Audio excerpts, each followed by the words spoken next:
Good evening, everyone, and welcome back to another edition of the Absolute Women's Football Show. And in the week that we watched London City Lionesses win the championship, Arsenal suffering another worrying defeat, and nominations for end-of-season awards come out. We can't wait to talk to you about all of that and so much more. However, I can never do it by myself. Joined by two lovely gentlemen this evening. Danny, how are you? Lovely to see you. I was looking for the two lovely gentlemen you were talking about. I was trying to do something really witty, and then nothing came, and I was like, no. I'm good. Thanks. Good to see everyone in the chat already. What time is it? 8:33. I was going to say, hey, Matthew was on at 8:09. Oh, fair play. 9. Matt's in the chat. So yeah, and he says, "Hi guys, time for Team Chaos." Yes, absolutely. And Paul, how are you? You good? I'm a lot happier after the weekend. I was going to say, have you calmed down after the weekend yet? Yeah, but there is pod beef, everybody. Uh-oh. There will be pod beef this weekend. There will be pod beef, yeah. The championship playoffs, in the way that championship playoffs do, have me versus Freya and Ant. So next Wednesday could be awkward. And for those people who don't know what we're talking about, the men also play football too, and that's what we're talking about. I know no one watches men's football. Yeah, the trouble with men's football is we always try and force it down people's throats. We do, and we need to stop that, don't we? We need to stop that because nobody cares. Nobody cares about men's football. Oh, I love it. But yes, we'll see. We'll see next Wednesday what's happening, of course. But good evening to Emma's in the chat as always. Good evening. Tony's in the chat. Hello. We've also got Emily. Good evening. And I love how Graham knows. Graham wants to know if we have. Is Phil around, Danny? He's not around at the minute. No, he's not. No, he's gone into hiding. Is he preparing for the summer with possible manager vacancies and? Yes, that's exactly. He's got too many job offers, hasn't he? He's updated his CV. Yes, he's on CV.com right now. On Indeed. That's busy, old Phil. He's got a job. Yeah, but what job's got to be better than just coming out on a pod every now and again? I mean, I think that's probably the best job. The best job indeed. Right then, yeah, so good evening to everyone indeed. Right then, the first thing I want to talk about is, have we all seen the World Sevens football? This was announced, last week and a half ago. And essentially, it's a new women's seven-a-side tournament that's going to be held for the first ever time in Portugal on the 21st to 23rd of May. I looked up tickets. If you want to get a 3-day general admission ticket, I should say, €120 for 3 days of football. Not bad, not bad at all. Okay. Or, I know Paul will really want this one, you can get a party deck VIP pitch side cabana. You wanted to? Is that what it's officially known as? Is that what you have to go in order? Like, not just a ticket. It's like, hi, I'd like to purchase a party deck VIP. But in order to do that, you can't just go click buy ticket. You had to register your interest in getting a VIP cabana. So I might just do it. It's not north of Havana. Party deck, pitch side cabana. You have to get a party ant if you want a party deck. Yeah. Very good. Very good indeed. What is this ridiculousness? Come on. It just reminded me of, when Nikki Dissette said she wanted like a Glastonbury feel for the WSL. As soon as I saw like pitch side cabana, I was like, yep, that's it. It's gone. So yeah, so we finally got into it. Like, imagine if the ball goes in and spills drinks or something. Do you get like? Well, everyone's like reclining on these sun lounges, yeah. No, I'll be there on a sun lounger, giving it the full recrouching, and Mary Ertz would fire a goal kick into me. Nether regions or something. And that's why you pay the big bucks. Mark Skinner would just go, see that guy over there? Like, yeah. Fallon Thomas Joyce just launching one. I've seen what he says about me on the podcast. Get him.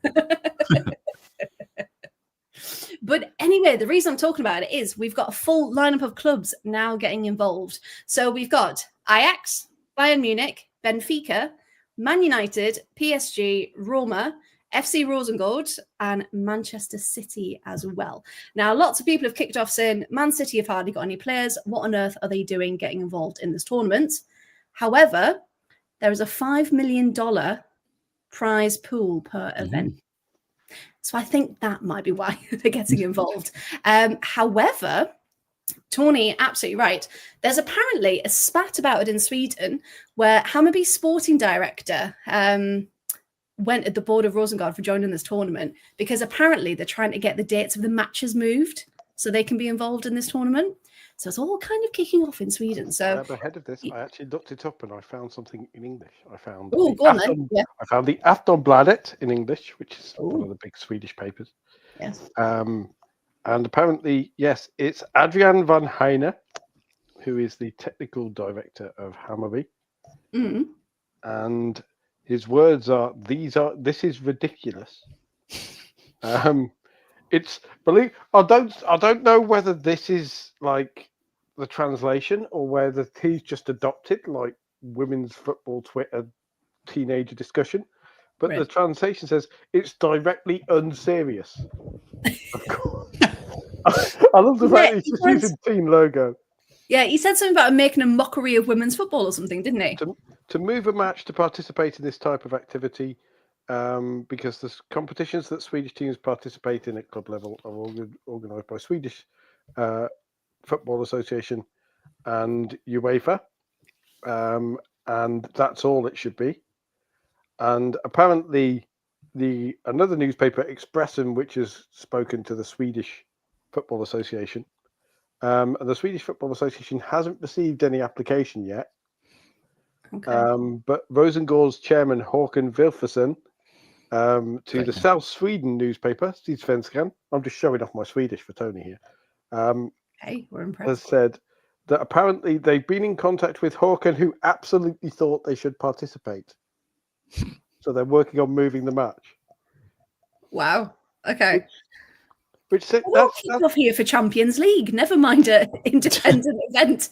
that sounds to me a bit like, oh yeah, I've absolutely spoken to my girlfriend, but you wouldn't know her. She's in another city. Like, she agrees. She says I'm hot. Like, it seems a bit. Trying to move Avenue Q. Yeah. No, it's very.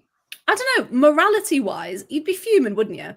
If you had this match arranged and you're prepared for this match, and your opponents try to get it off and change it because they want to get involved in this tournament. Well, apparently there's a similar one happening in America, and that's a bit of a piss take because whilst it has the names of WSL clubs, they're basically sending like their under-21s, or retired players or whatever. So it's like an all-stars. I mean, that's something. Yeah, that's something I could get involved with if it's all stars. Masters Mistresses Football, which is the sub cup. Sounds like something else. That's the sub cup. There you go. Cup. I should call it the sub cup. Well, I can confirm the starting 11. They are the first teams that will be sent over, and I just love the way they described it. Each tournament will see 8 teams vie for victory in electrifying 7-a-side games of 2 15-minute halves on pitches that are half the size of a regulation pitch. So it's basically like stuff that happens on a Tuesday night at like Goals League, isn't it? Do you reckon they'll all be on pitches with walls around them and like they'll have boards on them saying like Olympia Stadion and Wembley and Copacabana live from Wembley, which in Estoril. Like, can we just get whoever invented this, sit them down with Claude Littner and have him tear into it, please? Oh, imagine. Just like, what are you talking about? What is this? I'm just imagining, because obviously this is in a proper stadium. So, you know, when you used to go to like old like youth centres or like community halls and they'd have the awful dividers for the function rooms. Yeah. I'm just imagining those down the pitch. Like, there we go. Pitch 2. Just games People stopping wandering onto because the ball wrong gets pitch. Oh, punted you're into supposed to the be on pitch. divider. Yeah. We're supposed to be on pitch 3. No, you're not. Get over there. You're supposed to be on pitch 2. Oh, You're in You've red. run over your time. You've run over your time. Oh, it's going to be like a really bad. We've only got the tournament, room till 10. Get a move on. There's a choir coming in a minute. Yeah. The local Women's Institute have got their performance of Hamlet. Get a move on. This is, by the way, this is absolutely the type of competition that Mark Skinner wins and parades the trophy around Manchester. This is his 20th trophy. They put the open top bus. Yeah. Man United are claiming this to be better than Liverpool, like in the men's game as well. This is number 20 for Man United. Yeah. Like, He's back on the perch. Man United, Mark Skinner. Oh dear. Oh well. Really stupid bloody polo neck in midsummer. This is better than the actual tournament's going to be. You know that, right? No, the teams are going to be split into a round-robin groups of 4, feeding into semi-finals and a final, hosted on the 3rd and final day. And don't worry if you can't make it, and the cabanas are sold out, because they'll be streamed live on DAZN. So there you go. So no one will miss out. How much money must have DAZN put into that then? If the prize money is like several million euros. Well, the founding member, I had a little look, is the minority owner, Jennifer Mackesy. You say that like Willie and Danny is first. Oh yeah, Jenny. Oh yeah, we know her. Drink down the pub with her. She is the minority owner of Gotham, I believe. What? She's the minority owner of a fictional city. Of the football team. Let's have a look. Where I won't be able to find it now. It sounds like I've just made it up. Yeah, Does she get all her money from Robin? Jenny and her best mate Robin. No, I'll have to find it for you later. But no, I promise I did read that. But a lot of money has been put into this. And just to confirm, the VIP tickets are the W7F party deck. Be part of the loudest cheering section in the stadium. Experience all from the show-stopping competition from an action-packed standing room perch, just steps from the goal line. That's not a cabana. Steps from the goal line. What? So basically, it's a stage. It's like one of those school stages where you know when you have the school stage and then you have those boards that you put at the front to extend it. It's one of those. There's a map. Oh dear. If anyone wants to have a look, this looks a shit wrestling ring. Okay. So you've got the VIP cabanas here, going lengthways, and then you've got the party deck going widthwise, and then you've got the general admission grandstand on the other side. So, oh dear. Sorry, are we just is this sort of Eurodance 2025 thing we've got going? Live right now, I am just signing up to get more details, because I feel like we all need it for the pod, and it's live journalism. We should create a Team Chaos email for stuff like this, because we shouldn't inflict mailing list stuff from like the Women's Baller League. That's true. Yeah, greatest sweat. Is it like a large Sabutio pitch? Sounds like it. Sounds like it. There's Mark and Matthew and a few others have all made the point. It's like the Baller League, which is hilarious because the Baller League is just a bunch of over-important YouTubers starting fights. Oh, of course, yeah. But no, this one's from like actual people who play. Actual people. Actual serious footballers. Not people pretending. So yes, so I'm going to go and look at some of the players in Baller League and go, people pretending like Gerard Piqué, for example. I mean, to be fair, Mark Skinner's pretending to be a manager, so technically, it's make a wish. So what's the Skinner tally now? We've been on for 14 minutes. How many times? Oh, Skinner. Do you think he watches? I mean, he should. We've got some very valuable information on this podcast. I reckon he sits there weeping into his polo deck. Weeping into swimmer. Well, it'll catch everything, won't it? So, anyway, moving on. If I do get that email through live, by the way, I will read it out to people. But you can guarantee they probably won't. Now, moving on then. Finally, we had a European football update this evening. For those of you who watch the French Women's Premier League, Guingamp were already, I was going to say demoted, no, relegated. That was all done and dusted. However, there are 2 relegation spots in the top flight in France, and it was between Strasbourg and Reims for a very, very long time. And both of those teams faced each other tonight. It's already happened on the final day of the season. Strasbourg were winning 1-0. Then it went back to 1-1. Then they got a red card, and you thought, it's all going to slip away. It's all, it's all gone. Then they got a last-minute winner, and it finished 2-1. Oh, we'd love a last-minute winner. We love a last-minute winner. So Strasbourg have done it, and that game they have forcibly relegated Stade de Reims into the second league of women's French football. So there we go. So it went right down to the final day, and that was earlier on this evening. So congratulations to Strasbourg. I'm now on Twitter desperately trying to see the Les Lim of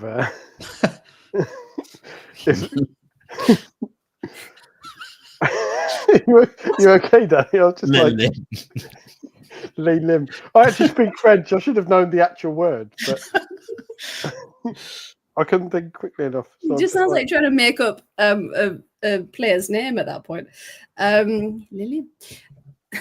I'm trying to find the goal to see if there were limbs or jambes. Were limbs involved? Hang on. Membrane, apparently. Fun fact: the 90+6th minute for the winner. Oof. Makes me so much time. That's a way to stay up, isn't it? That is. That's lovely. And that's it. Right down to the final day as well. So Mendy took them in the lead at 25th minute. Melissa Gomez in the 72nd minute for Stade de Reims, and then Liana Joseph in the 6th minute of stoppage time with the winner. I do have to say though, their Instagram had like absolutely nothing on it whatsoever. But luckily their Twitter is quite active. So I did repost it and congratulate them on there. Do you think they've got L'Absolute football over there, just covering the last day of the season? Football Absolute, doing a live version, yeah. I wonder what we all sound like in French. Yeah.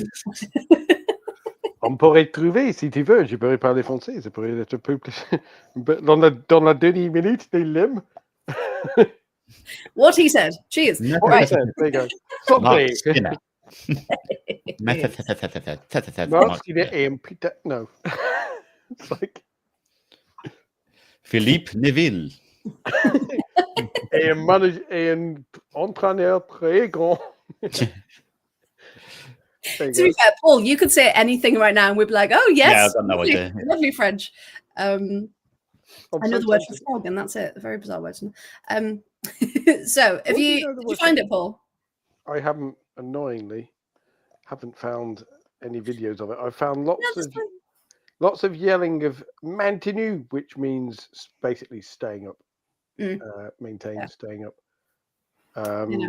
And lots of excited Strasbourg fans because of the men's team have an English manager and are very close to the Champions League. Racing Strasbourg.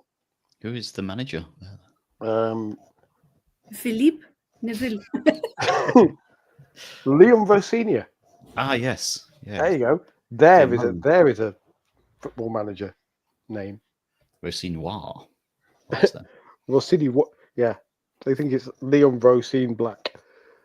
If it's spelt wrong, but yes, Leon Rosini, who was last sacked from Hull. Oh, okay. And now he's going to be in the Champions League. Hey, Hull to the Champions League! What a journey! What a journey! Like this men's football thing, isn't it? It's darn men's football. We'll keep coming back to it. Now, we've also got, of course, from Match Freaks. Fromage freaks. That's That's rude. people who really like cheese. Or a dodgy website about cheese. Like, Yeah, don't put that into Google, kids. don't put that into Google. Oh, my freaks. Special Halloween edition. Oh, Emma, we love you in Otto. We really do. But of course, remember the champions of the French league have not been decided because have we talked about this before? They have a playoff system. So We don't want Lyon to win, but they do anyway. Pretty much, that's what they said. They were like, right, how can we stop Lyon from winning? Let's get the playoffs. So officially after this evening, so it's first versus fourth. So it'll be Lyon versus Dijon. Then it's going to be PSG versus Paris FC in the two semi-finals. The two that automatically go through to the final will both go through to Champions League straight away. The winner of the third place tie will be the third place for Champions League. And of course, the winner of the final will be the champion finally. So there we go.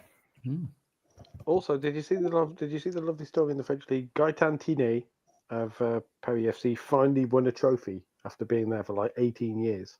Hey. International Gaëtan Tiné.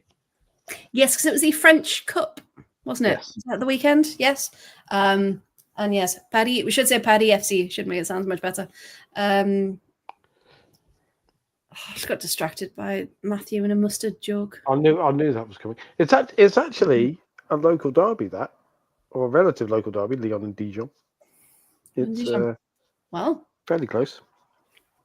They were Dijon, though, from Burgundy, don't want to be in the red. There we go. That's even worse. See, Paris against Paris FC, PSG against Paris is also a derby. It's my insight. Paris versus Paris. It's like all them good teams passing each other. Sean, which bit, mate? And yes, I will explain it, but just let me know which bit. I know I've said a lot already. All of it. All of the first half an hour. All of it. Let's start the show again. Good evening, everyone. So the Women's Ballers League.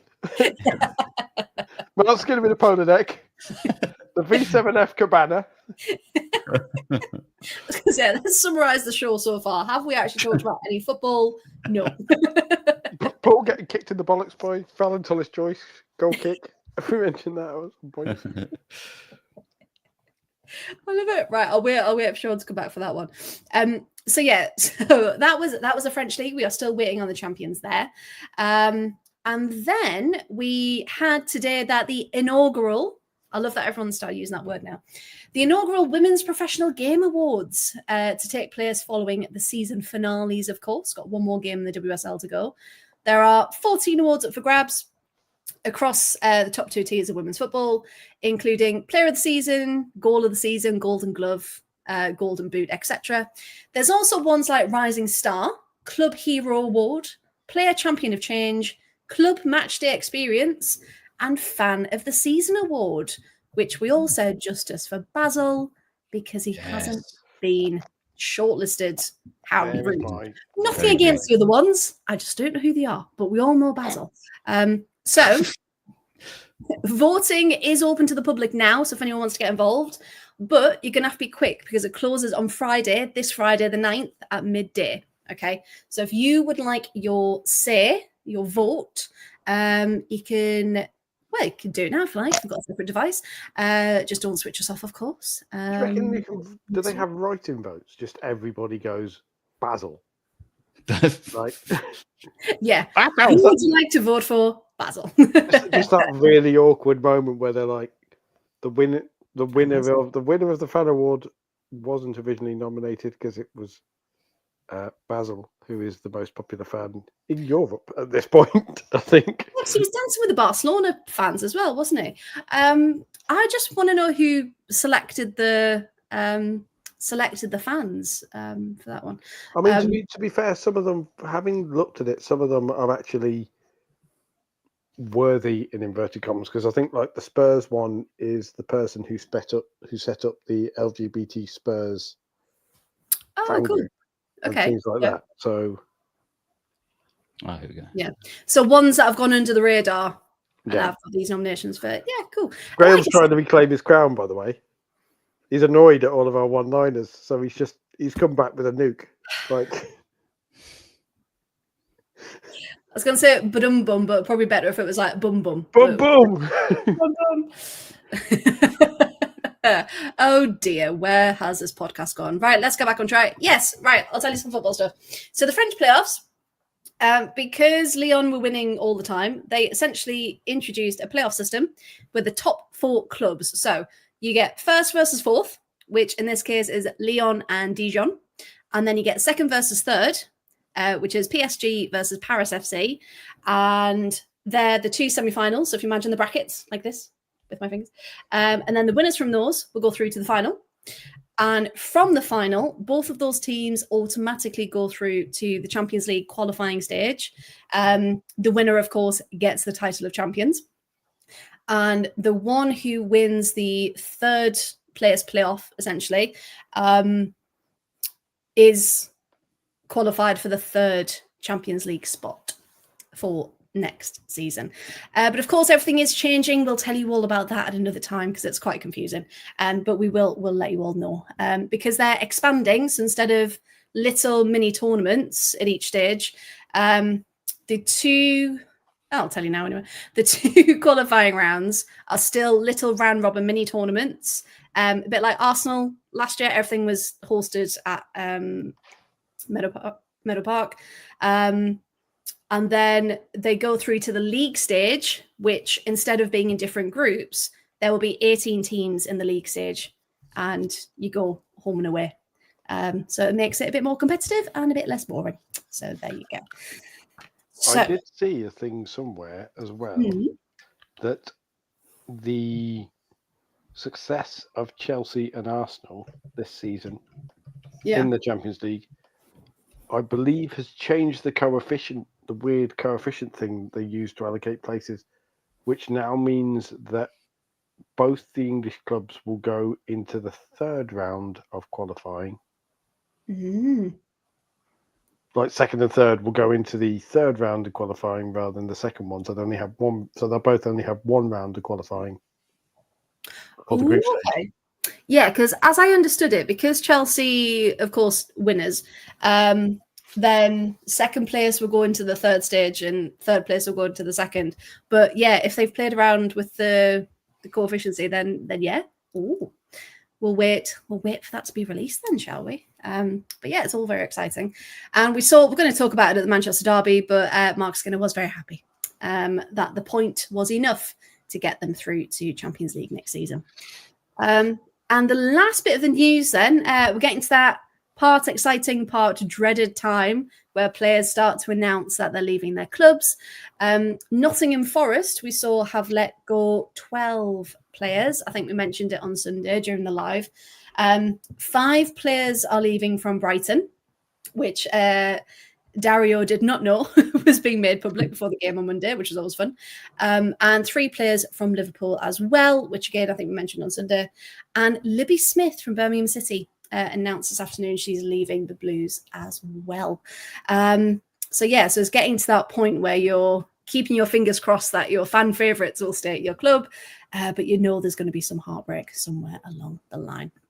Right then, so let's have a look then. We'll start with the WSL. And what we're going to do this week, we're just going to pick out key highlights from each match rather than going through our traditional match reports. Because we know if our Chloe Bear was here, she'd be talking about one game in particular.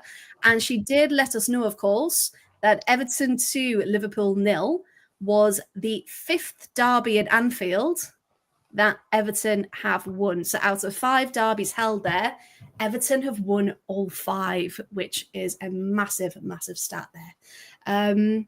So Liverpool probably should have gotten something. And Emily in the chat, you can let us know. But yeah, I would have expected a bit more. But hey, Everton took their chances. So Danny, did you manage to catch any WSL this weekend? I watched the Manchester Derby, the 2-2. It felt like, I think I said something, Desmond, thank you. It felt like very much the old Man City were back for about 42, 43 minutes, didn't it? Yes.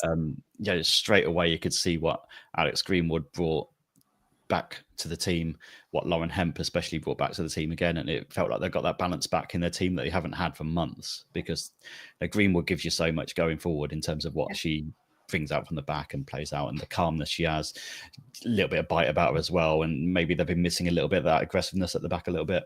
Lauren Hemp is obviously Lauren Hemp, and it personally on an England level, that's great news at the back now. Because maybe it means that by the time the summer comes around, they'll be back at peak form. So that's just a selfish thing. That's the thing, yeah. But both of them, I thought, really, really good for the first half, especially in this game. It did feel like the Man City fans might have been sat there going, "Oh, this is gutting, because this is what you could have won." All season, because they were playing such good football. They obviously scored a couple of goals. Alexandria with a good finish. Kanak got in there as well, and it looked all rosy. And then Man United got one. Was it just before half time? I think Clinton scored. Yeah, it was like the 45th minute. Yeah, right on the brink of half time. So you just think that got them right back into it. And then Mallard came on and scored as well to make it 2-2. Then when Aoife Mannion was a bit silly, wasn't she? We were saying. Yes. Should we talk about this red card?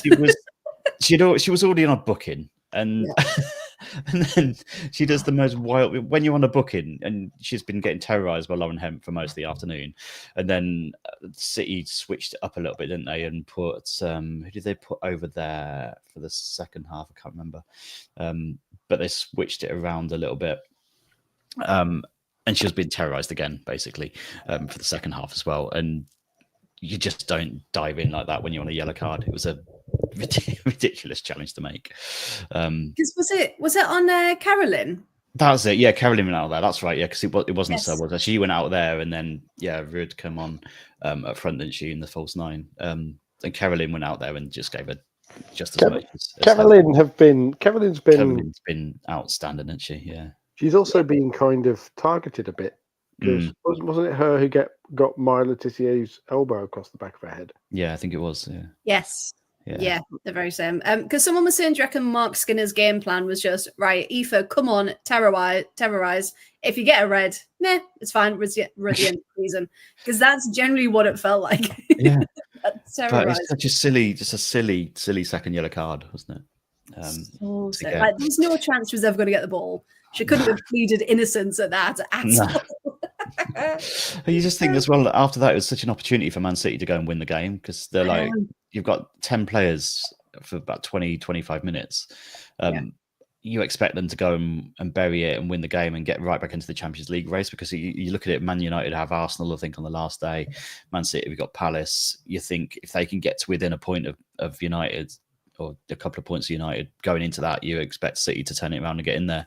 But I mean, do it fair play to United. They pretty much worked for them to have 10 players, because it meant that they were just sitting back, and that's all they could do. And it almost worked in their favour, I think, to be like, right, this is all we can do now, is put 10 players behind the ball. And that's what they did. And they got the result in the end.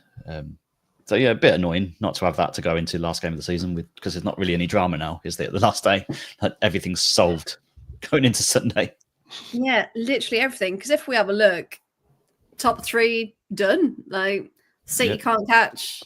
The massive point drop off. We're going to talk about it in a minute, but to go from 40 down to 28 and then have that band there between 28 and 22, and then the final 3 at the bottom, it's just the gap is mad, isn't it? Between all these teams. So yeah, no jeopardy now, which is quite jeopardy. Well, I will say, Villa, if they beat Brighton, to potentially finish 7th is an incredible turnaround. Very true. if they can just jump up a couple more places, that'd be amazing. Well, manager of the month, as your, yes, absolutely, yeah. As your topical tag says. Yes. Arroyosum.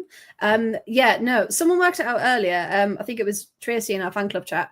She said, if Liverpool, West Ham and Everton lose at the weekend and we win, we could finish 6th. Which could you imagine, from literal relegation to top half to 6th is just like, that's how ridiculous this league is at the bottom. a couple of points, because Villa were stuck on 10 points for what seemed like forever.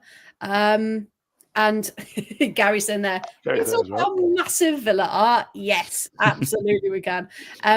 Because really we were just fighting against relegation, but now it's like, oh, hello everyone, we're on 22 points. Everton and West Ham are on 23. Like, it's mad how a couple of games can literally change it. And I don't think, like, if your Chelsea's, your Arsenal's, United's, etc., like when you win a lot, you almost can get a bit complacent and take it for granted. But when you're suddenly winning as a team, you're like, oh, it's quite nice to get points. Because now, of course, Villa have won 4 games in a row, okay?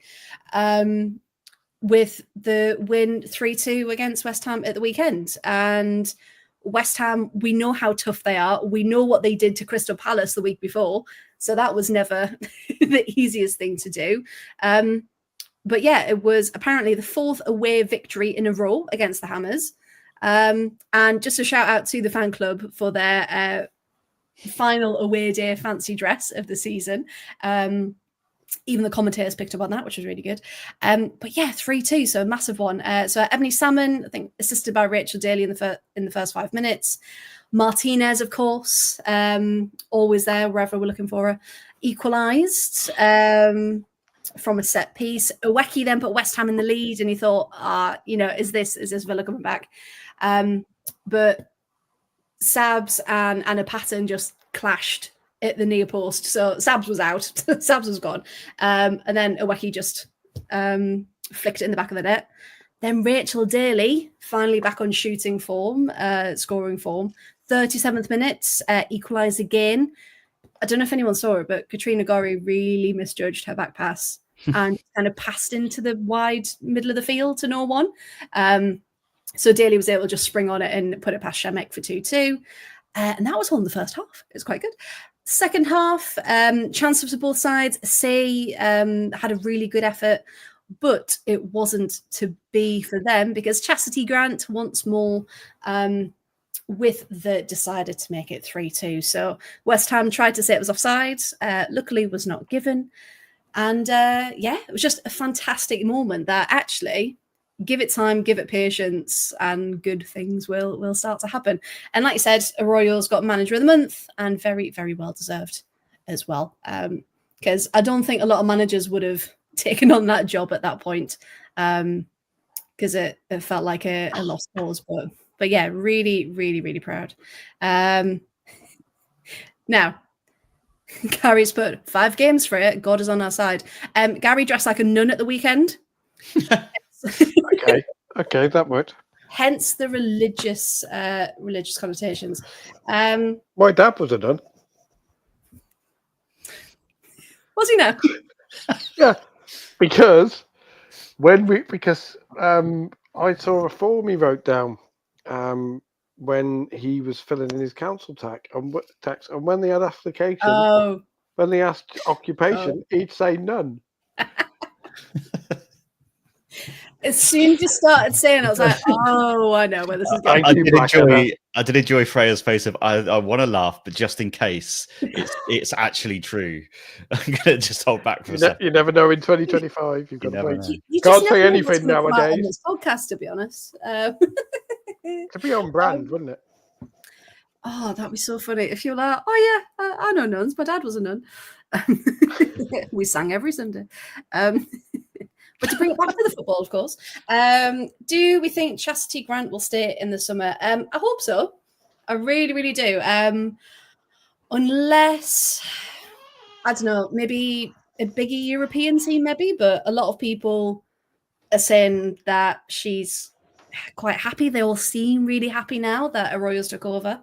So yeah, I can't see them losing her unless it's a very, very good offer. So yeah, I can't see it going, to be honest. Hopefully we keep Byings as well, Jill Byings, because she's on loan from Bayern Munich, I think. Have I just made that up? Is she from Bayern Munich? Gary, Emma, help. it's Bayern Munich, I think, isn't it? You know, when you're just like, have I just made that up? Pretty sure. So yeah, so hopefully we keep Jill. Because no offense to her, but I don't know if she'll get into the first team at Bayern at the minute. They've just got too many big names. But yeah, we're building something good. So yeah, I hope everyone stays. We do have 9 players out of contract though, Villa. Only 2 of them have got options to extend. So I think there may be a mass exodus for Villa. But if she's building something new, then hopefully she knows what she wants, and hopefully she gets the backing that she deserves as well. So Grant's in contract with us, so it should be absolutely fine. Jill's the one on loan. So yeah, there we go. Who's out of contract? Oh, there's a long list. Rachel Corsi, Rachel Daly, Sarah Malin, Maz Pacheco, Lucy Parker. That's 5. I remembered 5. There was if you watch Sky Sports the other day, there was a big graphic that I'll have to get for people at some point. But yeah, Emma and Gary will know. They'll whack it in the chat. They can do that for us. So yes, that was Villa. Another win, 4th straight win in a row, 3-2 against West Ham. Now, apparently, Rich Crisis, May Owachichi, also known as Maz Pacheco. May Owacheki. I thought it was a new player for a minute. May Owacheki. She sounds great. Oh, she sounds fantastic. However, Kirsty Hansen, fine. Yeah, Kirsty Hansen's up as well. Yeah, we've got a lot of players. Now, Paul's back. Nancy's here. Nancy's coming in. Nancy is very, very noisy. Paul, you wanted to talk about Crystal Palace, didn't you? I did. Should we very quickly get Chelsea out of the way? Because they beat Spurs, Cap Macario penalty, nothing else happened. Job done. Yeah, I even put in my notes 5 minutes of highlights for not much. Cap Macario penalty, you're absolutely right. It looked soft, to be fair, initially, but I suppose Neville did actually on the replay miss the ball and got Macario instead. Charlie Grant, though, nearly had an opportunity to equalise. Chelsea mix up, which is quite interesting. But Hampton saved it, of course. But yeah, just not Chelsea's day. Nothing was really working or flowing, and it was a bit. It was very end of season. I've started to worry about our Bobby Vills. Yeah, I'm not sure if he's still going to be there because he had such a great time of it last season. And he's dropping and dropping. If given a few more weeks, they might be right in that relegation battle because they dropped like a stone. They've not had it all season, and maybe that's the vacancy that Phil Neville can. Two relegation places. There's a actual relegation fight still going on, isn't there? To the final day. Well, that's it. Yeah, if you do have that, yeah. Because you've got Leicester, Spurs. Villa are safe, but it would be final day Leicester and Spurs, wouldn't it? Mm. Yeah. Two places. Yeah, because Spurs they've only picked up 2 points in their last 5. Not good. Just not convincing at all. Yes. On the final day, are the fixtures up there? I'm trying to see if the fixtures are up there, but I think Leicester got West Ham in there. You'd probably back Leicester to stay up, wouldn't you? If it was the way I've been playing, yeah. The way they've been playing and the way Spurs have been playing against Everton. Nancy said yes. Nancy agrees. So it's just, it begs the question I was going to ask you later, but if there were 2 up from the Championship and 2 down, it does put the cat amongst the proverbial pigeons, doesn't it? If that changes. Not you, Nancy. Don't worry. No, never you, Nancy. Never you. She just tried to nip my toe. Don't eat the toe. Like toe. She has a habit of just nipping, like she does this cat thing of showing affection where she'll go up and head. You said she has a habit. I thought she was a nun as well. For a minute. well, She's running around.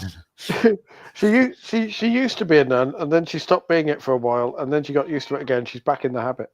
Nice. Hey, There we go. well done. Well done. Oh dear. If we get to it, it'll be a sister act. Whoopee! There we go. Just get all the rest. I'm too tired for these jokes. Well, you can't keep them coming if they're nuns, can you? They're celibate. Oh, there we go. He always finds a way to ruin it, doesn't he? That took a second. I am the Manuela Zinsberger of jokes. I always find a way to ruin stuff. Oh, well, I'll tell you what, as you mentioned, Manu, I think we should talk about Brighton Arsenal before we talk about Crystal Palace. Yes. Because Brighton 4, Arsenal 2. And I think, Tony, I think you might have said it in the chat earlier, something about who humbled or which one was a worse defeat or something like that. Hang on. Yeah. Who humbled Arsenal more, Derby? Yeah, so obviously Villa dramatic scoreline last weekend against Arsenal. Now it's a 4-2 for Brighton against Arsenal. Do we think that we can credit it all down to that backline and the goalkeeper just not working at all? Clear miscommunication going on. Or is it just a case of they're shattered? They're in the Champions League final and there's just a lot and they are going to not be good at some points, and that's just a part of football. Danny, what do you think?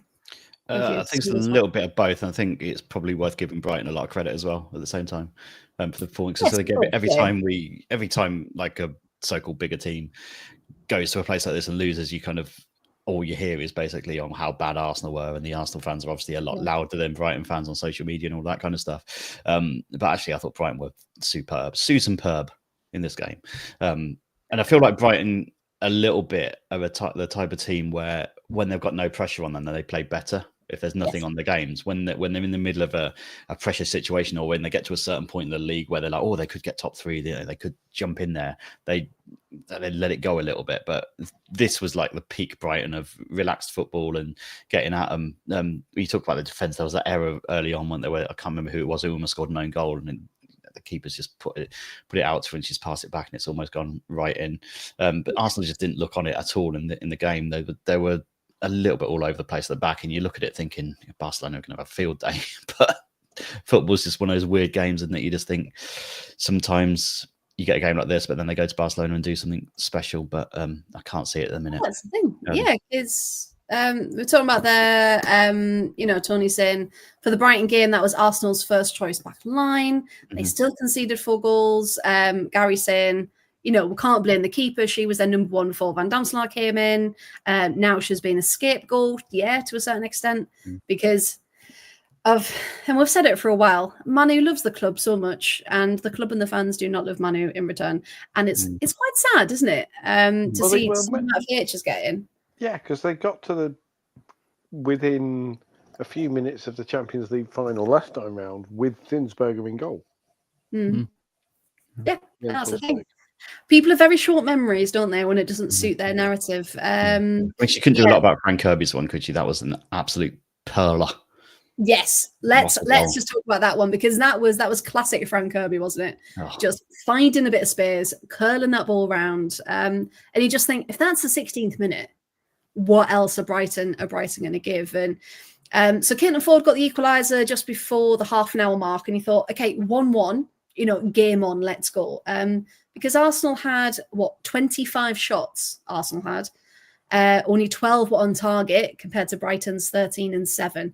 So, if we look at stats, which again, can in a game of football, Arsenal should have absolutely dominated that, but they just couldn't find a way through, could they? And again, that comes down to Brighton being so clinical and so together. And as Tony said, really smart at finding Arsenal's weaknesses. The ex-Chelsea players doing their bit as well. Tankovic, both of them actually. I think both of her goals were. I mean, the first one, an absolute bullet. You couldn't. I don't think it's quite a Thundy B, but it's an absolute bullet. The second one, lovely dink. We love a dink, don't we? Yeah, you just again, poor Manu. You just watched her go. I don't like that. Oh, that's going over there, yeah. And then Williamson running into the net, being like, "No, not again." It was like a kid at the end of the runway at Heathrow when the big A380, the big jets come over, just like.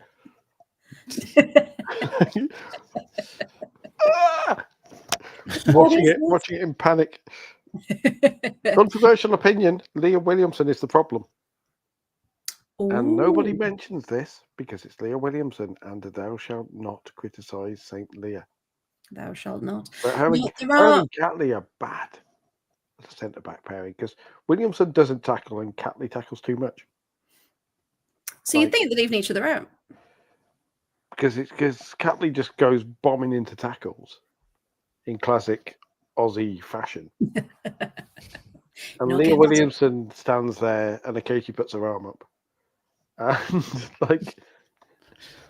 I think the issue with Leah is that after her ACL, she was very hesitant, and I think that stayed with her for quite a while. So I don't know if it's just a case of because I remember her saying in an interview ages ago, if you've got to put a tackle in, you're not doing your job properly. You should have got the ball first, and the game management should be a lot better. You shouldn't have to be as a defender putting in those tackles. So I don't know if it's just her that her style isn't. Well, there was the thing. I think in the Euros final, she didn't make a tackle from centre back. She didn't actually make what might be considered, statistically a tackle. But she's not very good. And obviously all of this is relative. She's not very good in the sense that she is not a starting England international defender. Alex Greenwood and Maya Letitia, surely this season. If Greenwood hadn't been injured, the starting England centre-back pairing would be Letitia and Greenwood at this point. Do you think Serena would have actually put Letitia in, though? I think she'd have been foolish not to. Because she's been there for all the camps, hasn't she? And she hasn't put her in. I think because Williamson is there, and maybe I think Beekman is very intelligent. She just doesn't want the discourse around dropping Leah Williamson. She just can't be bothered. Because do you reckon that would influence her? I can't see her caring about that. Surely she's got her favourites. We all know that. But maybe it's just a kind of a rose tinted thing of, well, these are my team, maybe. And she talks a lot about trust, doesn't she? And how she can trust certain people, and she knows what they can do. And so maybe that's. I don't know, but if Williamson can't do that anymore, which is what's happening for Arsenal. Yeah. If that is Arsenal's starting back line against Barcelona, it's not exactly a revolutionary opinion to say they're going to get absolutely crucified. Well, we saw what they did to Chelsea, so it just shows you it can happen. If you're Don Marti or Pina or Eva Payol looking at that centre back pairing, you're sat there going, "Oh, I could have 5 or 6 here." This would be great. Well, some people are saying they're doing it on purpose to lull Barcelona into a full sense of security, which would be hilarious if it was true. But yeah, I can't see professional side throwing away points that could affect their Champions League. Manny Zingsberger turning into prime Lev Yashin, prime Gordon Banks, just stopping absolutely everything. Hey, stranger things have happened. The fourth goal, of course, Psyche with the fourth. Nothing Kate McCabe could have done. If she tackled her, she would have given away a penalty, and just, nothing. And you could see how frustrated they were all getting as well. So Do we think? I don't know. What do we think should change? Can Renee change it up, use more of a team this weekend, or should she? If we have a look at the fixtures, Arsenal, Man United. Should Man United for this game? Should she do it as like a trial run of Barcelona? So pick the team she wants to play out, see those relationships, or should she just go, we've got Champions League, let's rest some people? What do you think? I think she has to go full strength, doesn't she, to get second? And yeah, you don't want to lose confidence either. You don't want to go into that Champions League game with anything other than a win and confidence and getting a bit of sense of, like you say, partnerships and stuff, and getting it all together again. Because you suddenly get hammered by Man United, and suddenly you're going into that game hiding to nothing. You've got to go in full pelt against United, I think, and get second place, leave the league on a good story, a good good luck story, and then a good positive vibes kind of thing, and then go to the Champions League with off the back of second. It's not bad, is it? And the third have to qualify as well. Is that still the way to Champions League? So there's still a little bit of it's the top three. So there's still a little bit to fight for. You don't really want to be going to a Timbuktu to qualify, do you? Or wherever they go. Just usually Paris. It's true. It is usually Paris. Usually quite tough, actually, isn't it? So you don't want to be doing that. So get second, Renee. Come on. Come on, Renee. What are you doing? As Nick says, they're really the wrong time to have a dip in form. Yeah, but I suppose they're coming down from the high of getting through to the Champions League final as well, aren't they? Paul, what do you think they should do this weekend against United? The same thing? I agree with Danny, but I think they will rest players a little because there's a gap between the Champions League this weekend and the Champions League final, isn't it? Is there 2 weekends gap, or is it? It's the 24th of May. Yeah, so there is. I could straighten that up. Yeah, because that's when the sevens is, isn't it? I think they coincided it with the Champions League final. Yeah. The sevens coincide, and it's the Championship playoff final that one of our teams will be in as well. Spoiler alert, it's not mine. Yeah, 24th of May, final 5 o'clock. I suppose the worry, though, like you say, Dan, is if they do start the team and go, right, we're starting the team that's going to start against Barca. And then they get ripped to shreds anyway. and they get absolutely peed on by a Mark Skinner team, no less. Then, like, people are going to be like, the morale, Zinsberger's going to get ripped to shreds if she plays. Van Domselaar is going to get ripped to shreds if she plays, and it's going to be 2 weeks of, oh God, how is this team going to do against Barcelona? Can I just say, though, when Van Domselaar was at Villa, she didn't get any of this praise. And so I think a lot of it, a goalkeeper can only do so much with the defence that they've got. And if a goalkeeper doesn't work with your defence, whether it's communication, whether it's just skill, whatever it is, it's, some combinations just don't work, and that's okay. But yeah, to put everything on the goalie is really, really unfair. But as Tony said, they're not playing a competitive game until 2 weeks after that. So I fail to see why Sleggers wouldn't start the team that would start against Barca. Yeah, because they'll have time to recover, time to really look at it, and go for it that way. So looking to this weekend then, again, we know who's been relegated, we know who's won, we know who's got Champions League. It's literally just second and third. So it's not as exciting as Championship. 6th, 7th, 8th, and 9th. That battle going on. Which order will they be in? Can Everton finish above Liverpool potentially? Yes, they can. Because they're both on. Because Everton have better goal difference, but they need to win. That's true. Liverpool goes to Chelsea as well. Yeah. Can Villa finish 6th? I mean, that'd be fantastic, wouldn't it? So there's some really good games coming up this weekend. Paul, however, need to talk about Palace, don't we? So they did win, last-minute winner, 2-2 at the weekend. A last-minute winner, 2-2. Last-minute winner, 2-2. Oh, last-minute equaliser. Yes! Freya's in the blooper reel. Finally. Wow. Freya's on the blooper reel. That's the highlight. Can we stop now? That's it.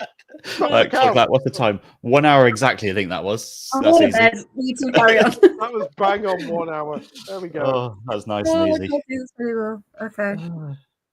Screen record. Like Wow. Oh, dear. Okay. last minute winner for 2-2. Yeah. Well done, Palace. They only got a point though for that win. I used to like this podcast. No, it was a really good equaliser as well. It's a last minute equaliser because it was an equaliser, but it was also a win. Hey, it was a win for Palace that they got a point. Okay. It was a win for football. That's what it was. It was a win for the game. Okay. It was a win for the game.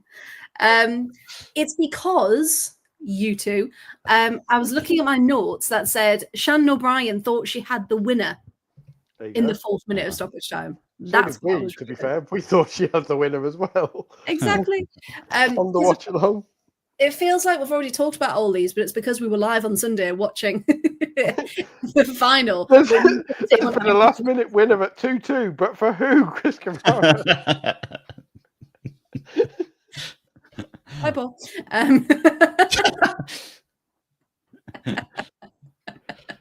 Emma's made a really good point.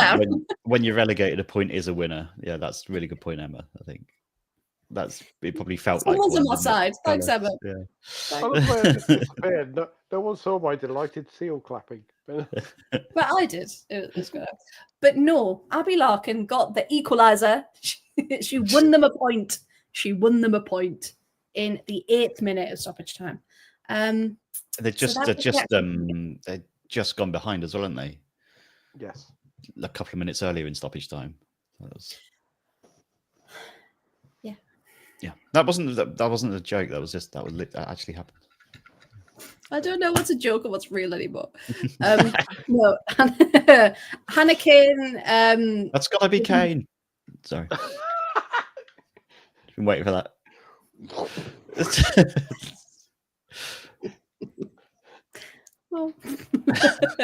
No, Hannah Kane opened the scoring. Blanchard got a penalty after Josie Green was brought down in the box for 1-1. Shannon O'Brien thought she got the winner in the 94th minute. Abby Larkin then got the equaliser in the 98th. So there we go. That was the action. But Paolo, you wanted to talk a bit more political in a sense, didn't you?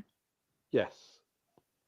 Because the Palace ownership was shameful at the weekend.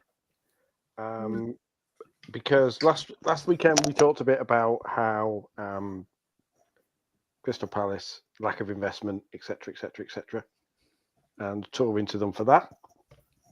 The Palace Loyal, who are the women's teams who travel all over the country with the flags and everything else, decided to take a banner which was something along the lines, I can't remember the exact wording, but it was something along the lines of, proud of the players, shame on the owners, support our girls, or that kind of sentiment. Anyway, it was confiscated by the stewards on the orders of the Palace owner, John Textor, who basically sent a bunch of Jobsworth stewards over there who apparently ripped it so hard away from one of the people holding it that they had to go to hospital to check with lacerations on their hands. Oh, God. And yeah, it was that kind of stuff is something we're seeing a bit more from owners now, and it's horrific because we've talked about the Man United thing with people protesting against managers and players and saying, fans, you're not allowed to do this, take that banner down, all that sort of stuff. Now we're having owners actively saying fans can't express an opinion and trying to repress stuff. And it's like, really? Why? What's going on here? Why are you not allowing fans to express this opinion? Because it's not like it was a threat or it was anything kind of over the top and unnecessary. It was just support our women, wasn't it? Yeah, it was like shame on you, you know, invest more, which is what everybody wants. Yeah. And it's very revealing if your response to that banner is go and take that banner down. Mm. And sending well, not club employees, because stewards are often voluntary, but you know, people under your command, if you like. Yeah, because they're representing the club at the end of the day, aren't they? Yeah. And it's very revealing. And apparently Palace's director of football is off to Newcastle, or director of women's football is off to Newcastle because she has had enough with the lack of investment, is the talk. Grace Williams, I believe her name is. Oh, okay. Might have to double check that one. But either way, she is apparently off, as it said, after only a year in the job. And the newer and Leaf Smeared is, quote, a clown who doesn't know what he's doing. Apparently, he was brought in, and apparently he has no rapport with the players and doesn't know what he's doing, and his tactics are playing players out of position and all sorts of stuff. So that's interesting. Yeah, because with, you know, essentially booting Kaminsky out that late in the season to bring someone in who isn't up to it and isn't actually a good replacement is a bit of a kick in the teeth for the players, isn't it? Lost someone fighting the corner to have someone who doesn't really get it. And I do worry Palace will have your classic relegated team, because we see it far more in the women's game than the men's game. It used to be the cliche in the men's game when teams were relegated from the Premier League, there was an exodus.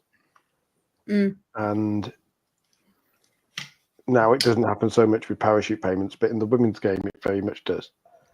And obviously with the Death Star coming up, they'll just kind of, you know, get the old tractor beam on their fellow South Londoners and just attract any decent pick Crystal Palace clean. Yeah,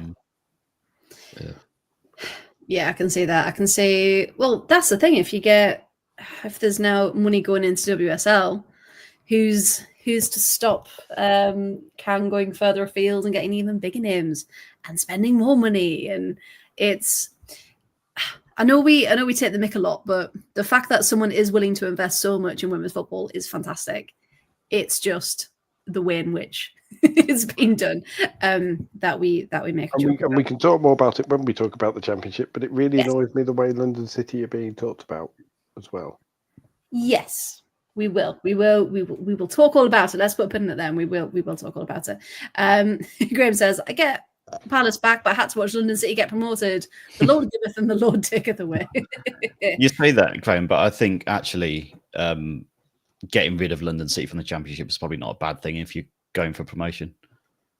Like, you're getting Palace back, and you're getting a team that's probably a little bit wounded. Don't really know what's going on there. You're getting rid of one that's spending all the cash. I think if I was in Charlton's position, I'd be reasonably happy with that. Yeah, because London City were like the anomaly, weren't they? Because of like everything being pumped into it.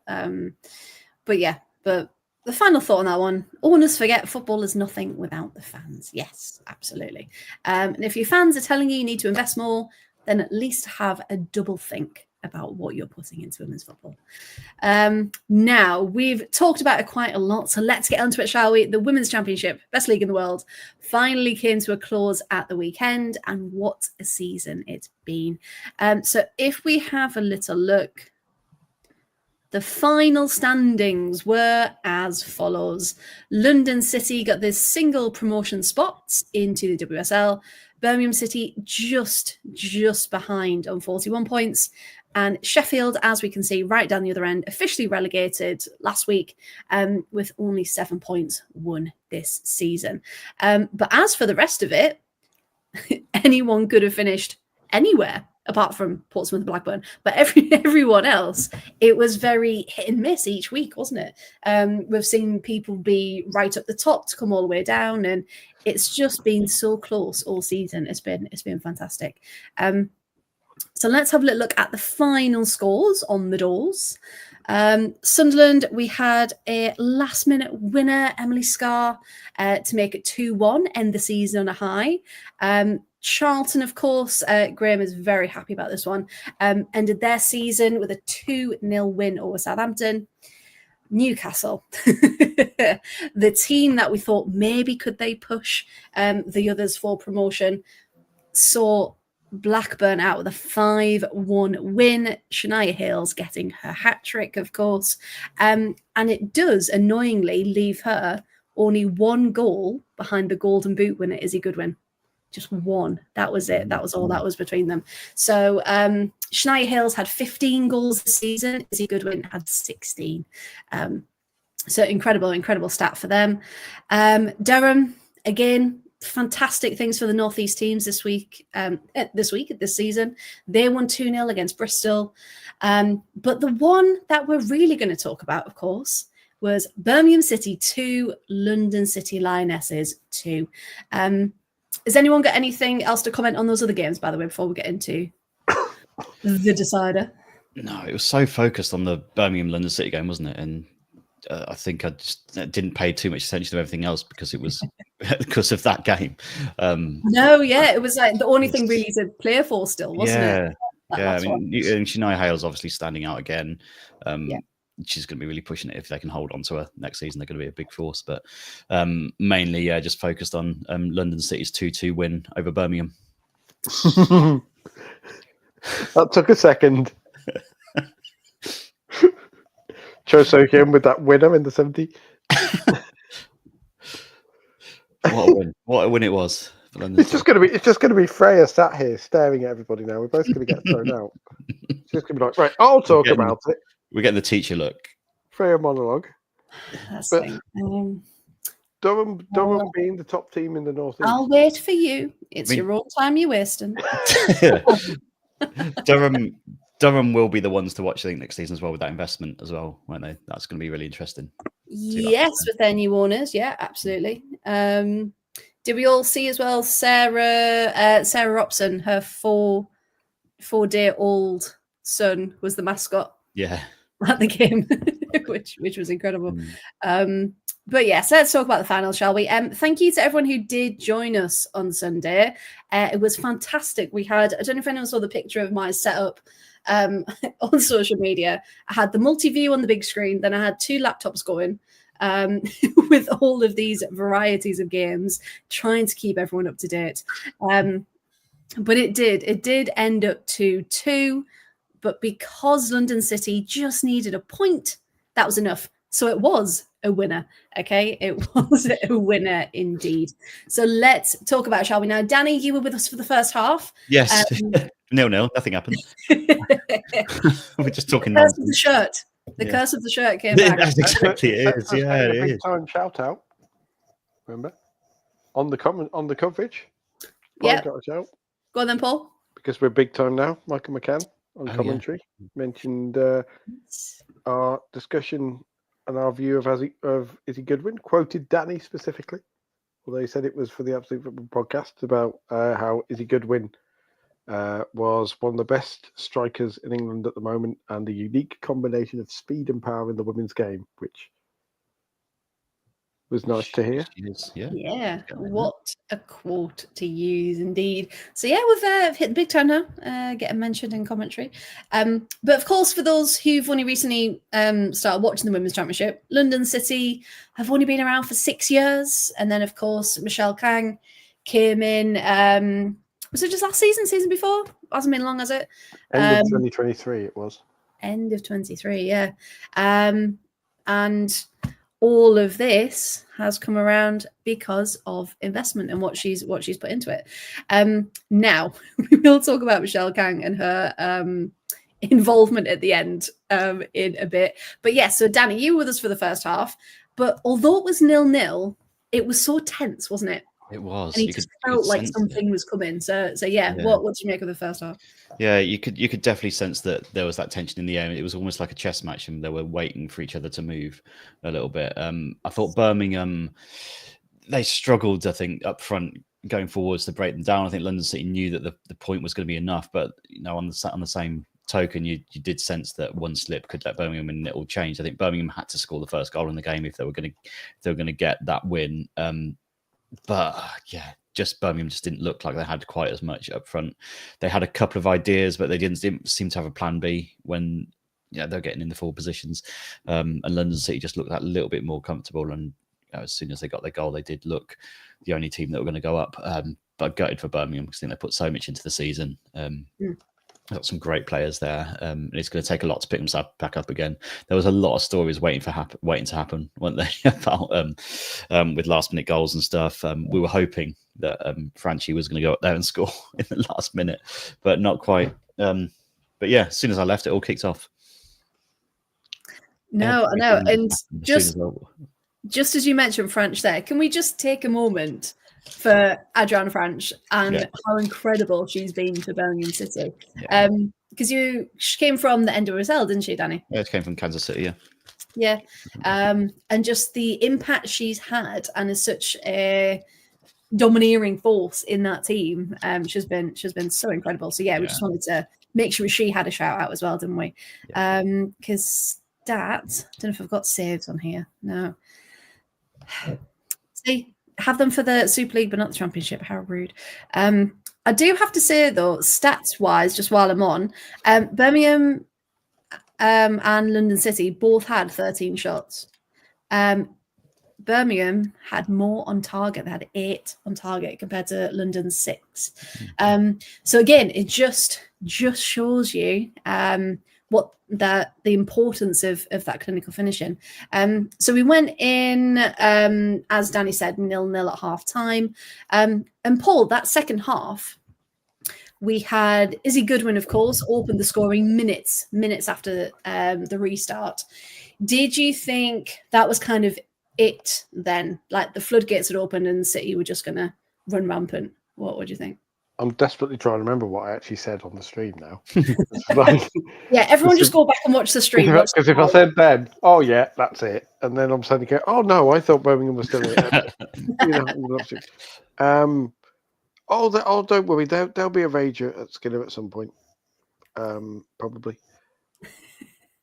Because we've got the Championship now, mate. You missed it. No, because we've still got to talk about London City buying players. So they'll probably raid Man United for Turland or something, or Ella Toon to London City. But could you imagine? Heard it here first. Can we talk about that goal, by the way? From Goodwin? What a strike! Incredible. Absolutely.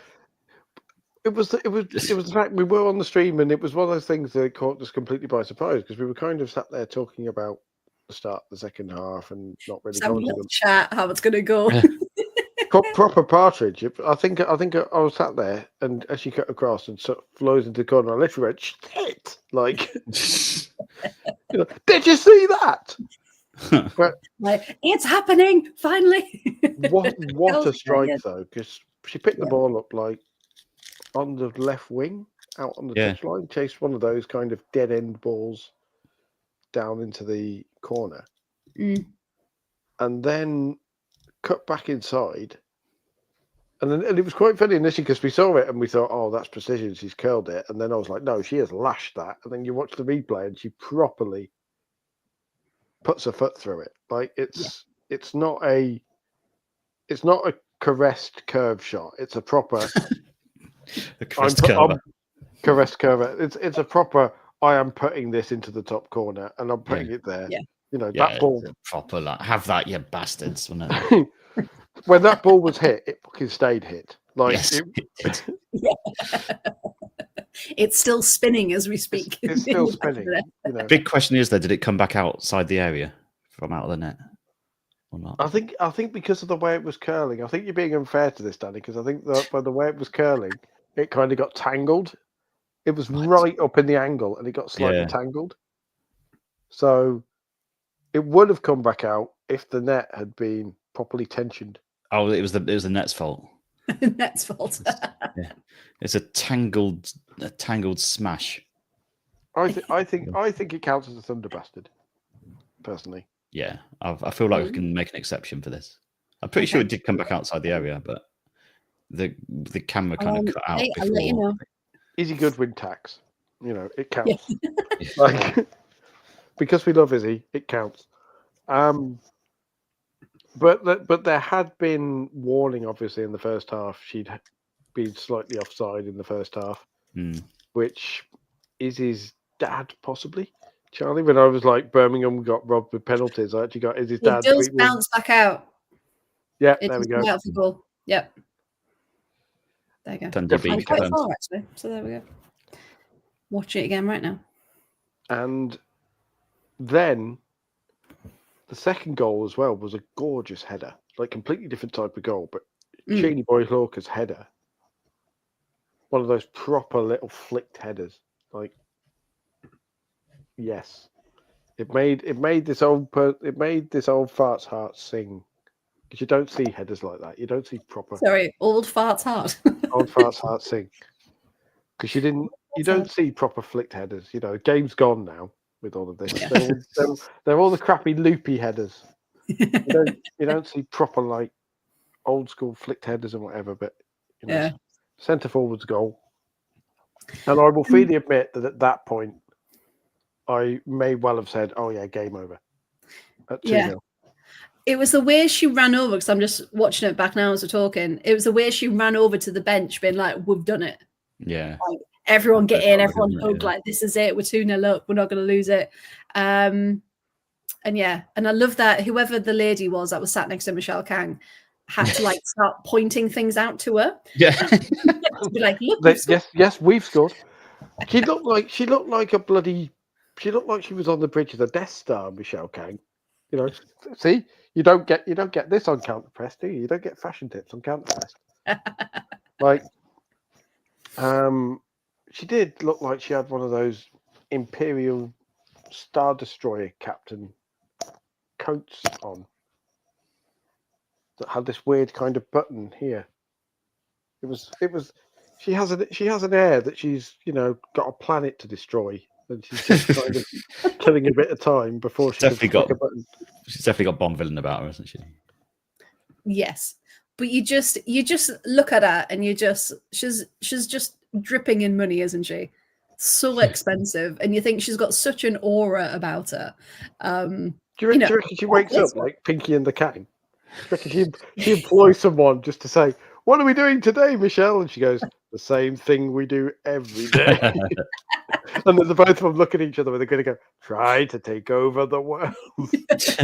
Of women's football. Yeah. Yeah.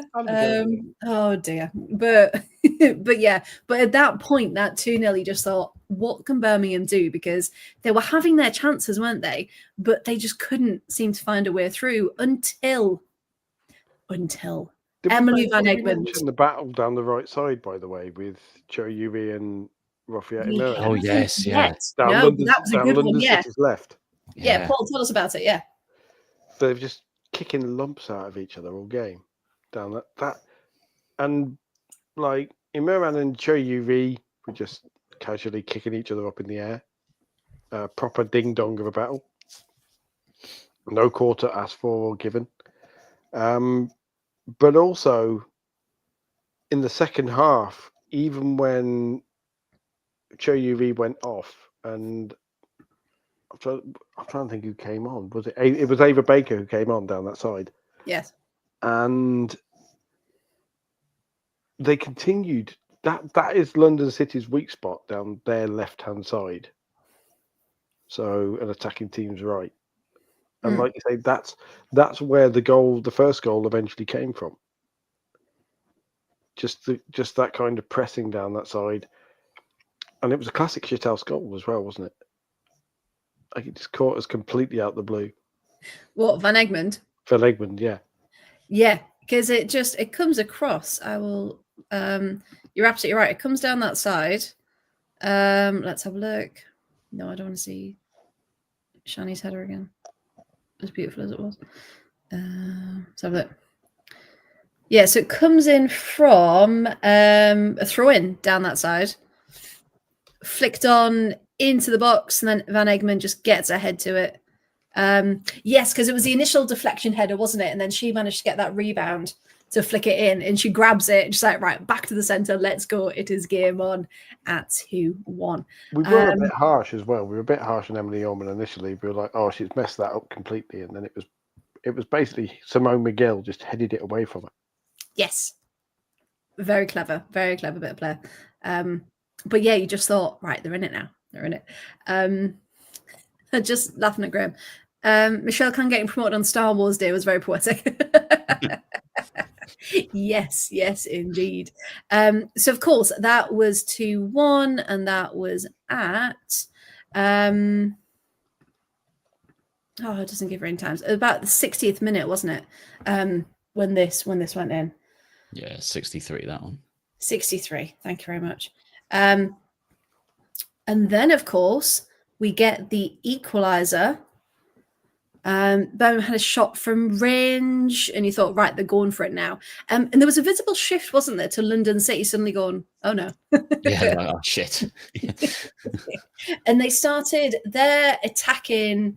They just stopped attacking, really, didn't they? They were like, right, let's not mess this up. Let's get closer. Let's get tighter, and not give them any chance. There was a definite, we can see our all expenses paid island trips disappearing slowly. The promotion bonus disappearing slowly. Yeah, Kang had a finger on a button somewhere under a seat, just ready to press it. Something bad was going to happen. Just like Austin Powers, where like opens to the sharks underneath. Yeah. All she had to do was just hold up the control. Like, you know, just ring Jocelyn Pressure and go, look at the above, look over here, and just hold up the control. Behind you. She's showing the button, girls. She's showing the button. You know what to do.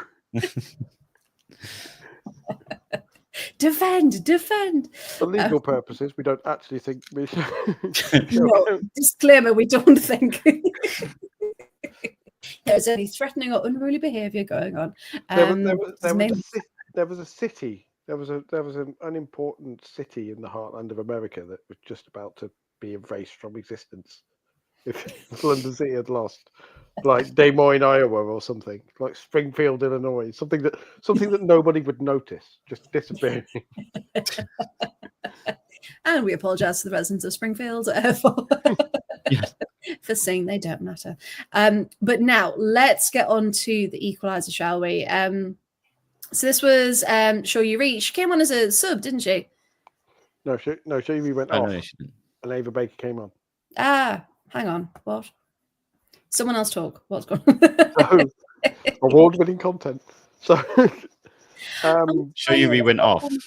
It was. Although, to be fair, on the day, on the live stream, Cho Hyun came on and scored. I had the panic of 5 minutes of waiting for a substitution when I couldn't work out what one of the substitutes was. So I knew one of London City substitutes was. Oh, because they were blurry. Yes, but they were a bit blurry. Because they were very blurry. Yes, I do apologise. Cho Sung-yoon. She caressed it into the corner, didn't she? That was a lovely. What a volley that was! Oh. There you go. It was really beautiful. You know, it's good when Danny's response is just. Oh. Yeah, it's lovely. Just the way the control that she had over it is just like, yeah, have that. Because it almost seemed to go in slow motion, didn't it? Mm. And it just perfectly, straight past Orman, and you thought, okay. I mean, Orman did move. Orman did one of those goalie things where she kind of saw the shot came in and realised it was coming in. And you almost, that wonderful thing where a goalie gives up halfway across because they know they're not going to reach it. And you see that. And you fall in slow motion. You just see their shoulders slump. Yeah. As the hope goes out of them. Yeah. But again, that was it. So that was the 86th minute. And you think, this could happen here. Like something could happen. Because that ended up being 12 minutes of stoppage time. And if you did want to go back and watch the live, the moment that goal went in, we all just kind of lost it. They can do it. They can come back. We were full on. Hello, I was full on. Clive Tilsley, London in Istanbul. Hello. Yeah, Graham, remember me word for word. She's passed to someone blurry with brown hair. It was so hard on that stream. Everyone was so blurry. But yeah, it was just those last 10, 15 minutes. Everyone was just on edge. Like, what is going to happen? Because then Emily... I seem to remember the chat was very pro Birmingham. Yes. Yeah. Yeah. It was that last 15 minutes of football that this is why we love football, wasn't it? It was just like everything hangs on this last 10 minutes. Birmingham suddenly, as soon as they scored the goal, they're like, oh yes, look, we can do it now. We believe it was like a TV show, like a Ted Lasso moment or something, where it's like, oh yeah, we know how this one ends now. Because they suddenly got all this belief out of nowhere, and it was Roy of the Rovers type stuff going on. And they brought Luke Quinn on as well. Yeah, exactly. And you think, oh, is she going to score the winner? Is there going to be this fairy tale ending to it? And like for it all to come down to that last few minutes was just insane. This is why we love the championship. Yeah. Yeah, literally all bets were off. Anything could happen. Luke Quinn came on for a final appearance. Yeah. We didn't talk about it earlier, but we were talking about French coming up from the corner, weren't we? And yes. we saw Kiara Keating come up for a corner in the Manchester derby and miss it, but then suddenly turn into an outfield player and lunge into someone and get booked. It was incredible. Classic goalie challenge. Brilliant. I was just willing French to get up there for a corner and head one in. That would have been beautiful. Yeah. Would have been the best ending to that. And yeah, we were also right. It's going to happen. It's written in the stars. It's gonna, this is what's going to happen, because then Emily Ullman gets a yellow card for time wasting, and more yellow cards were coming out. And he just thought, how much more time? Excuse me. Thank you. Too excited, clearly. What else can be thrown at this game? And just the final whistle went, and just everyone just kind of had like a, it hasn't happened. Okay. And it was almost it was deflation, because everyone was like, the gap between the two teams, one team, they've invested over time and they've really come together as this one club, and the ethos has changed, and kind of they've done it the right way, if you like, of investment.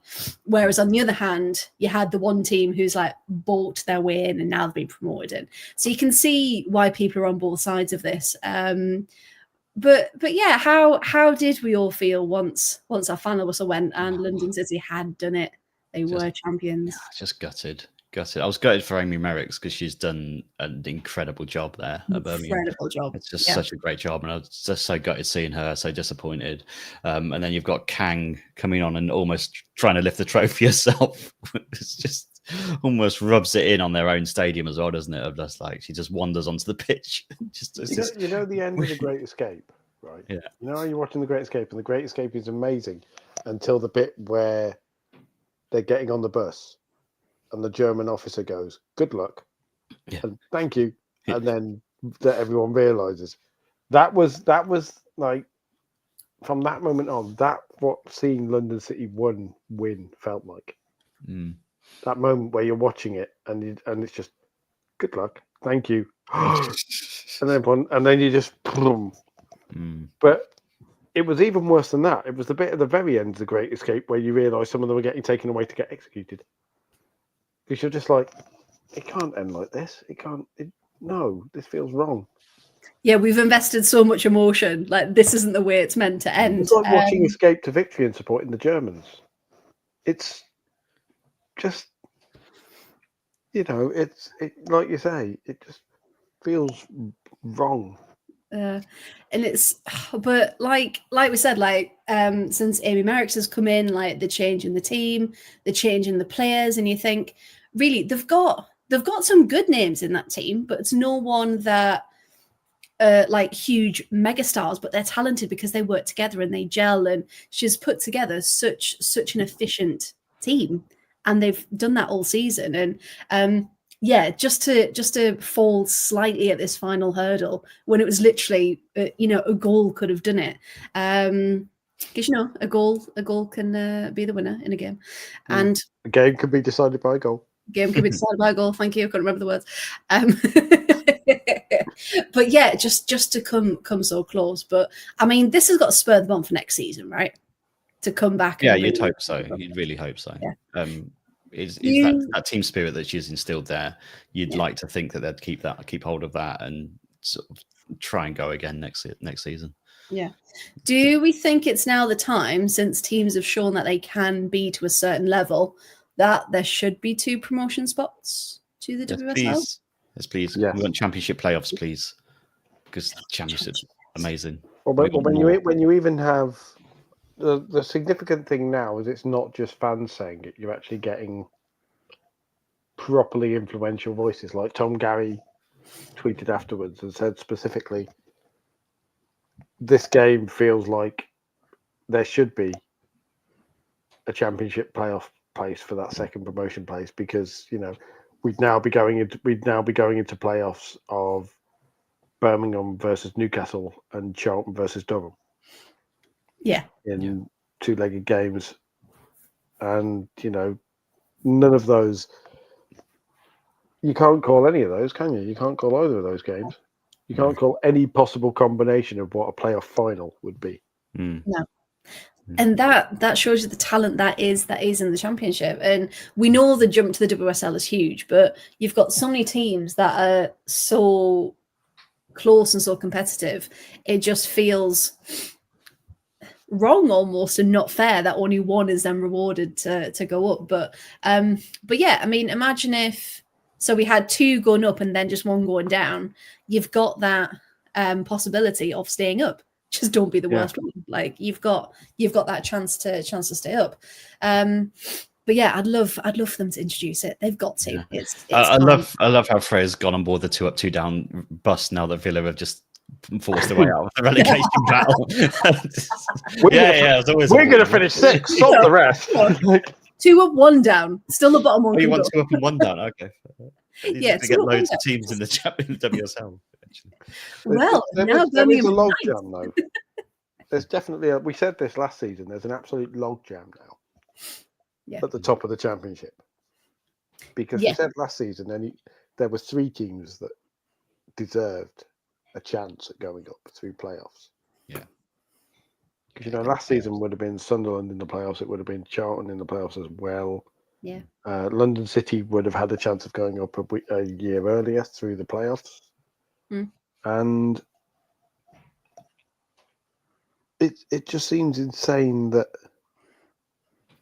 this isn't the case, and it's only going to get tighter in the championship because Forest have come up, and Forest are doing very determined things. Forest have let 12 players go from their WNL promotion side because they are.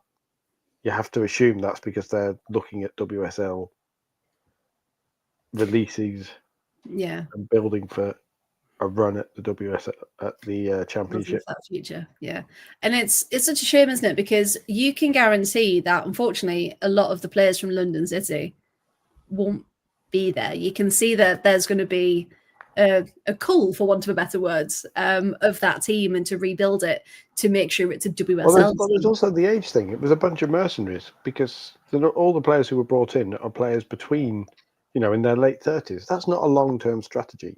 No, that's very short-term. Get to the WSL, and then we. Kospavi Aslani, Sofia Jakobsen, Saki Kumagai are not long-term building foundation players. No. They're, let's pay a stupid amount of money, get to the Super League, and then see what happens. But a 36-year-old Sofia Jakobsen is not going to pull up any trees in the WSL.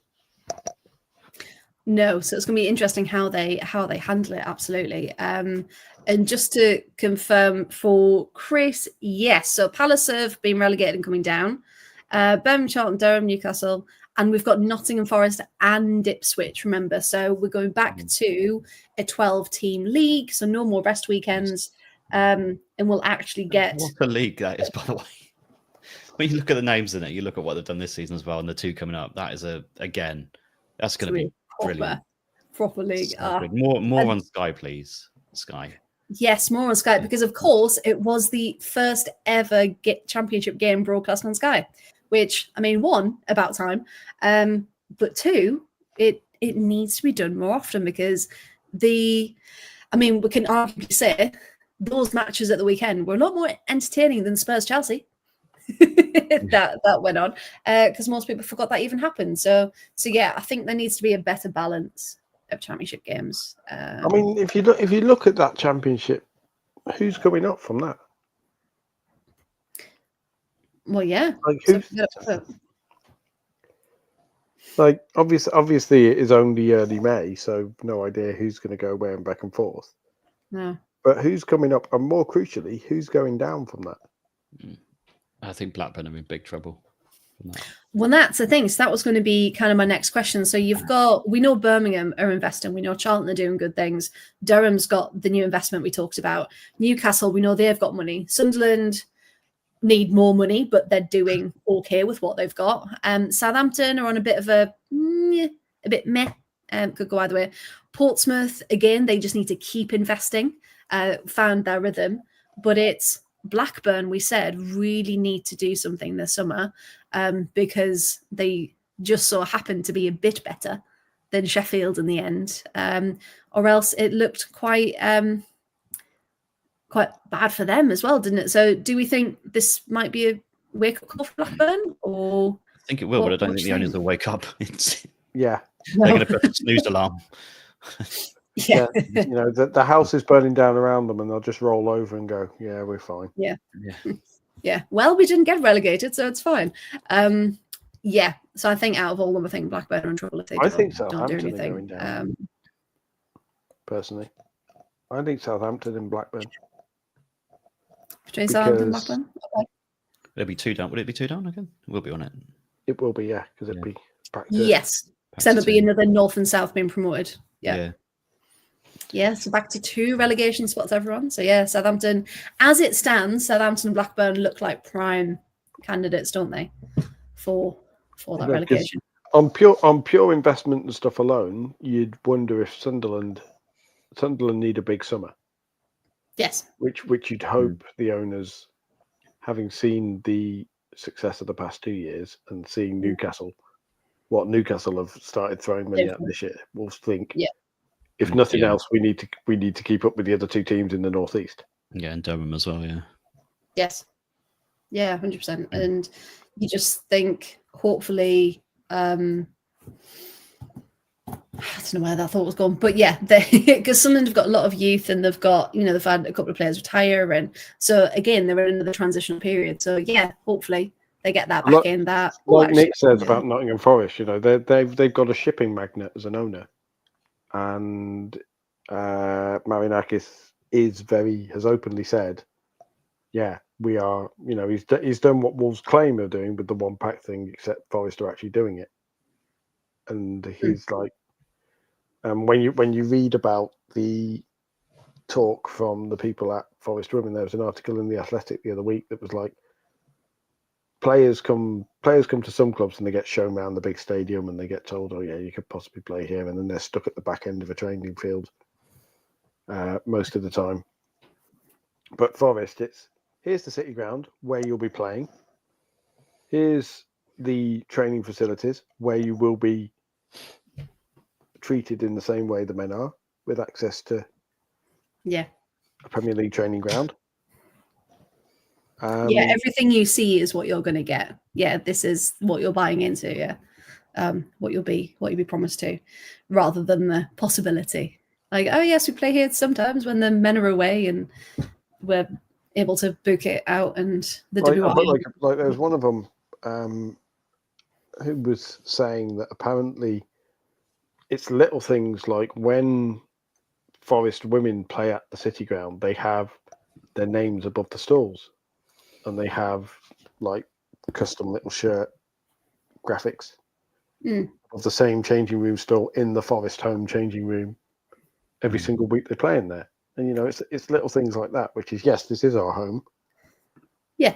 And when we play here, all the like Liverpool do at Anfield and some of the teams do, but Forest have put up graphics at the City Ground, home of Nottingham Forest, men and women. Yeah. And it's little things like that where that's you go. What it needs to be, doesn't it? Like that's a one club mentality. That's we all play here. This is all our home, but still their own identities within that umbrella as well. So more clubs should be a bit like Forest then. So the last thing, so we've made our predictions. So let's just have a little look once more. So of course, Championship is over. We've got one more day for the WSL. So just a recap of the final day of fixtures. We've got Everton versus Spurs, Leicester versus West Ham, City versus Palace, Arsenal versus United, Villa versus Brighton, and Chelsea versus Liverpool. So again, all to play for in a sense of which way around second and third are going to go, and then in which order between 5th and 9th are going to be at the end of that day. The drama. Nail biting. It's not exactly live watch along material though, is it? No, not quite. You can't log on. You can't imagine. It'll be kind of hard to get excited about. Oh, Leicester have scored and now we're going to finish 8th. Yeah. In the same way. Hey, some people don't find that exciting. Last minute winner for Leicester last minute equaliser, which means Leicester finish 1 point nearer to 10th. Hey, that's exciting stuff. And just a reminder, all those games are on Saturday and not Sunday. Oh yeah. Just in case people, sit down on Sunday and go, "Where's my football?" And you've missed it because it was 24 hours earlier. So yes, so all on Saturday, and all kicking off at 12:30 on Saturday. So early kickoffs indeed. I cannot wait for the summer and all of the continuing narrative of the wonderful underdog story of the small team who existed 6 years ago and were bought by a billionaire and already had a country estate bought for their training ground, taking on the big Premier League teams. I don't know who you're talking about, Paul. I don't. With only the resources of an owner who's worth $40 billion. Imagine being worth $40 billion. And is in a who is in a 3-team ownership group and can definitely casually loan Lyon squad players or Washington Spirit squad players. Can you imagine Diani and Katoto and all of these, De Almeida, just rocking up to Kent? I don't know about that level, but definitely it's going to definitely be players like Ali Sombath and people like that who are perhaps on the fringes, or the young players who are going to be told, like, yeah, go and play in the WSL. We can offer you this. Yeah. Jennifer Morozan. Oh, you're not playing much in the League on Feminine. Go and play in the WSL then. Danielle van der Donk making a return. Could you imagine? Yeah. DVD for LCL. No, but the thing is about that order, though. I mean, Gary's put there. Seriously, as a Villa supporter, the thought we can actually finish 6th is mind blowing. Given 6 weeks ago, we thought we were getting relegated, and it's true, and that's why you keep supporting and you keep watching, isn't it? Because of all these things. And of course, even though the WSL is wrapping up, Serie A is also wrapping up. They've got one final game. The Bundesliga has, I believe they've finished as well. Bayern champions, of course. And they did the double. They won the German Cup as well. Like I said, we've still got the playoffs in the French league. But of course, we've still got the American and Canadian leagues to tide us over until the Euros start. And Emily's just mentioned San Diego Wave as well. Because Danny, you're repping your favourite shirt at the moment. I am. The cursed shirt. How are the comments getting on? Well, since the shirt arrived, this beautiful teal thing of beauty. It's a really nice colour. It's a great. I'm enjoying it. Since it arrived, we've lost 2 in a row. 3-2 North Carolina and then 1-0 against Seattle. But still top of the league. So hanging on to that. But yeah, San Diego are chasing down. They've won the last 3. Orlando lost the last one as well. But yeah, it's a good battle going on. But yeah, I need to get back on form, please. Current. Yeah. Come on. I just had a look. The Current and Pride have got the exact same stats across the board. Yeah, it's literally exactly the same. That is mad. Absolutely mad. So yes, if anyone from Kansas City Current is watching, Come on. I want that title this year. You're better than this. But of course, Paul, your 5th team that you chose to support, Washington Spirit, also doing quite well, I believe. Ashley Hatch. Hatchy goal, just finding goals left, right, and centre. Lost the last 2 though. Yeah. It was a bit of a ding dong the last game, wasn't it? It was. I don't want to say it was a bit of a ding dong, but it kind of really was. It's one of those where I was watching it. 4-3, it's a ding dong. Yeah. Esme Morgan, a couple of goals from a fantasy team.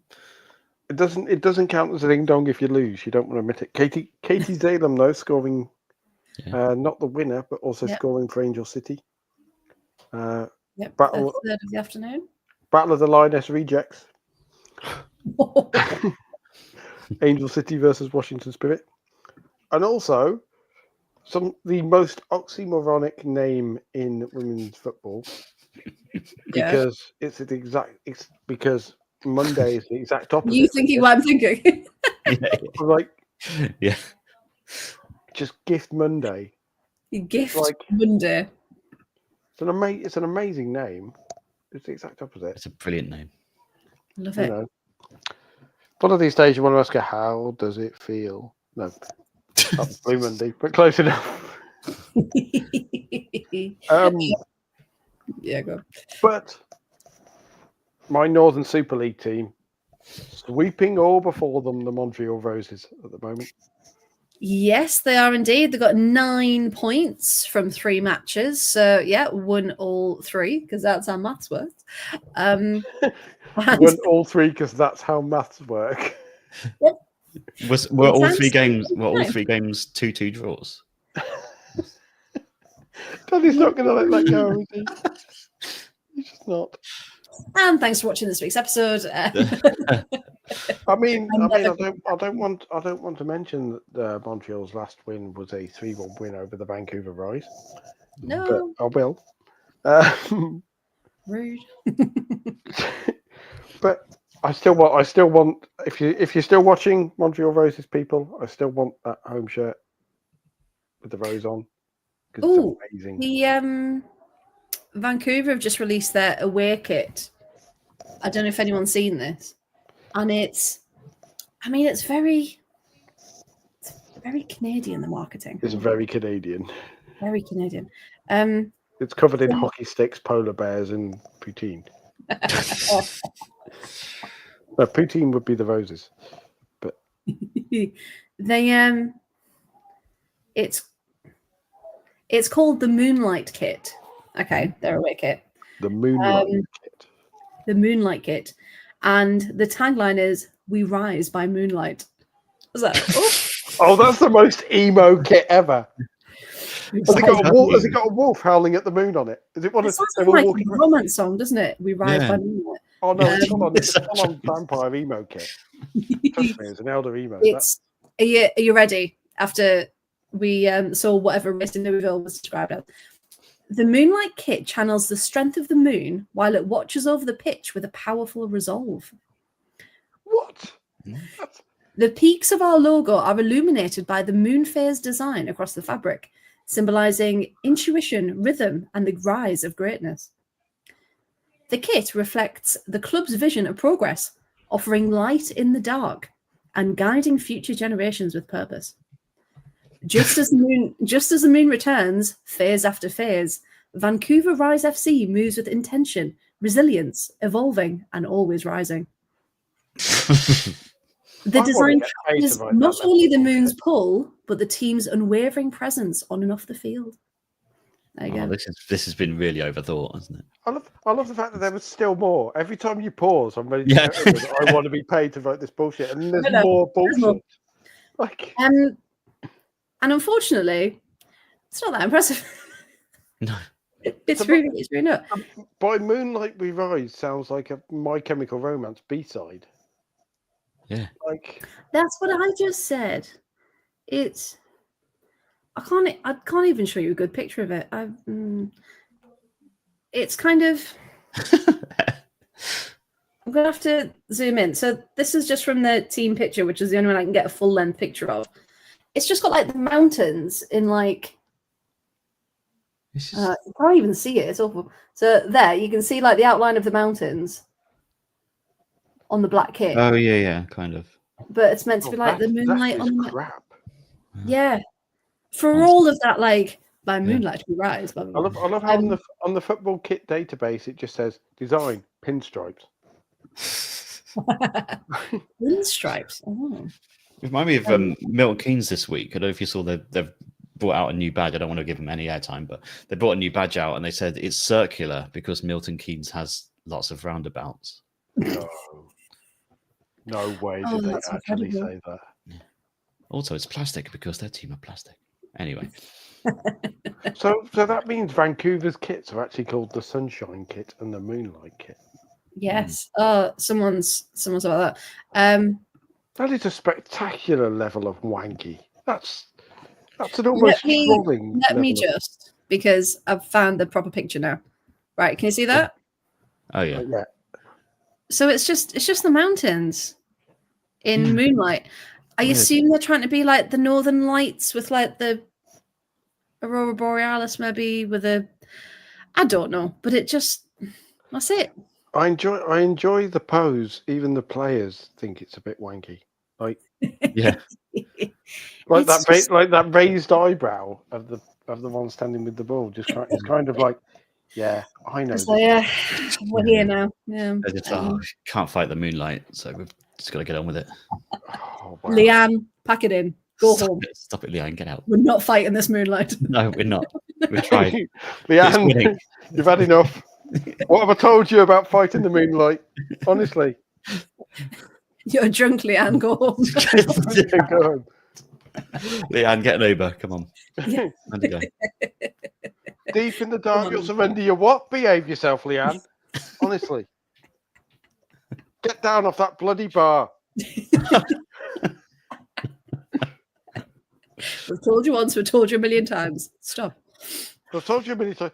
And, you weren't kidding. You said it was a beautiful coyote. It's a bloody coyote ugly. No, it's in your name, but stop it. Honestly. Come on. Oh, dear. Can't fight the moonlight, my arse. Of course you can't, because the bloody clouds have come out, you silly woman. Clouds. Oh dear. Right. Let's in 20 years' time, some dickhead will make a football kit designed on this and it'll be your fault. Even better if there was a little coyote just hidden somewhere. Oh, imagine. In the peaks. There was a coyote howling at the moon to symbolise the passion of our goal celebration and the roar of the crowd.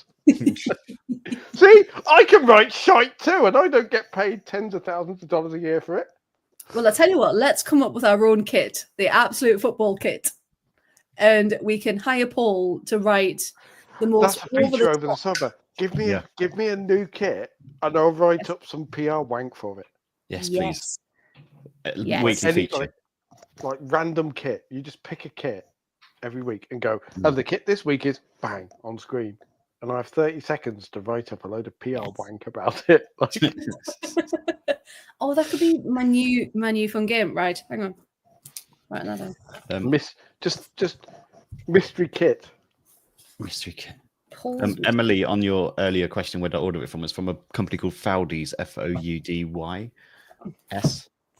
who sell NWSL kits for UK customers, but so there's no import tax. But I got it at a point where it was like a mad discount, like 40% discount, which is why I could have potentially. I love how Emily describes that press release as a French philosopher reviewing a new Renault. Yes, that's as well. Papa? Can it be pink? Absolutely not. Oh no! If it's pink, I will find a way. Paul's Kit wanky bullshit. kit. There you go. There's the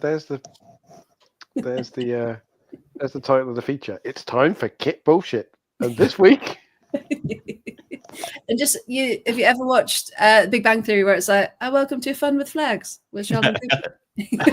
And welcome to Paul's Wanky Kid of the Week. Wanky kits. wanky kits.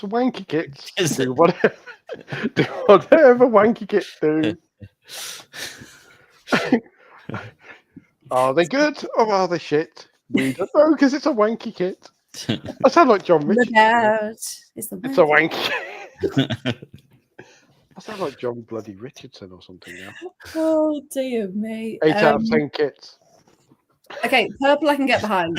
Purple maybe. What we'll do, hey, I'll start planning it. Don't you worry. A new feature is on the horizon to get us through this. Surely if we were doing our own absolute football kit, it'd be like in the colours of the it'd be a rainbow kit. It would be chaos on a kit. Chaos on a kit. It'd be a rainbow kit, but like a deconstructed rainbow. Yes. So because this kit has the rainbow colours to show all of our support and our inclusiveness in the community, but it's deconstructed to show the meeting of chaos. I have an idea. Just to show off your skills, I don't know if anyone's seen this earlier, but Villa launched their new Pride pre-match jersey. Now, Paul, pre-match jersey. Paul, have you seen this yet? I have not. This will be a completely wonderful blind reaction. This will be. This is your pre-season friendly, Paul. This one. This is the pre-season friendly. Yeah. This is. It's all right. I could only possibly offend the LGBT community with this one. It's not. Stakes are low. Yeah. This is a little teaser of what you can expect from Paul's new feature. Wanky kits. Industry kits. Wait for it. Oh. That's interesting. A shit disco ball. Like, it's god awful. It's absolutely fucking hideous. I don't know which pride they're representing, but it's not mine. Good lord. Yeah. That's a hypercolour t-shirt that someone's pulled out the back of the cupboard and got wet. And stuck another badge on it. Now, I do have the official description, but Paul, I would like to see yours first, please. And then we can come back. The Aston Villa Pride jersey. I've even put the voice on. I'm Love stalling here to desperately. The Aston Villa Pride. Aston Villa are proud to launch the 2025 pre-match Pride jersey. The colours are, of course, representing the LGBT community, the vibrancy of Birmingham, and the joy and togetherness of the Villa faithful, many of whom are proud to be part of the LGBT community. The black on the back is because we couldn't afford an all over. It represents the bench represents the night sky over Villa Park. The splashes of colour around the edge represent the glow of the floodlights, guiding the community to have their communal experience watching Aston Villa. The rainbow not only separates the LGBT community, but also the joy and passion of the Villa fan base, and the song and the singing of the Holt End. And of course, the sleeves contain the silver lining, a nod to the Villa anthem. Oh, very nice. Very nice. God, I sound like a wanker, don't I? Jesus. I was going to say David Attenborough. David Attenborough wank kits. Yes, that was Google that, people. That was released today. £50 for that. So what's the official? How close was I to the official description? Are you ready? You ready for the official one? The official one says Lily, aged 5. Lily, aged 5, threw up, and we decided that it actually worked quite well. Smoosh it round, yeah. No, are you ready for the original? The original. For Pride 2025, Adidas have collaborated with Jeremy Scott to create a collection inspired by 90s art, sport, dance music, and club culture. Oh, piss off. Pulsing. Hang on, there's more. Pulsing with energy. This Tyro soccer jersey boasts a performance-focused construction. Created for everyone, everywhere. Its eye-catching design makes a stand for self-expression. It definitely does that. Makes everyone if your self-expression is showing everyone you're a wanker. Jeez. It just get people in to give you their thoughts, because I doubt anyone would have gone, oh, that's nice. Is Jeremy Scott Barry's brother? No, Bang, and the kid is gone. Bang, and the kid is fucked. Like, honestly. Oh, well, I thoroughly enjoyed that. And Paul, don't you worry, more kits will be coming your way. I can't find. You're just going to hunt out the most obscene kits, aren't you? Like, oh yeah, I'm going to find them from like the inner depths of Latvia. Like that's where it's going to go. That sounded movie voice effect. From the depths of Latvia. Paul's nightmare. A kit so horrible. And the savannas of across the savannas of Latvia, yes. Graham's gone to a very dark place in the chat there. Oh, let me catch up. Yes, Graham. Yes, that has not been shared on the main screen. Is this dark? Yes, it is. I mean, if it's made of certain materials, possibly. Like, oh no! Stop. What a beautiful way to end this week's show. And the pod is gone. And now the pod is gone. We're being cancelled. We're never coming back. Thank you very much. Hold on. I've just seen Graham's joke and then saw Taste the Rainbow afterwards. My brain went into a very, very dark place. Like, oh dear, what have we created in the chat? That's just all. Apparently in secondary school, everyone was like, you can do it with Skittles, and yeah, that was that.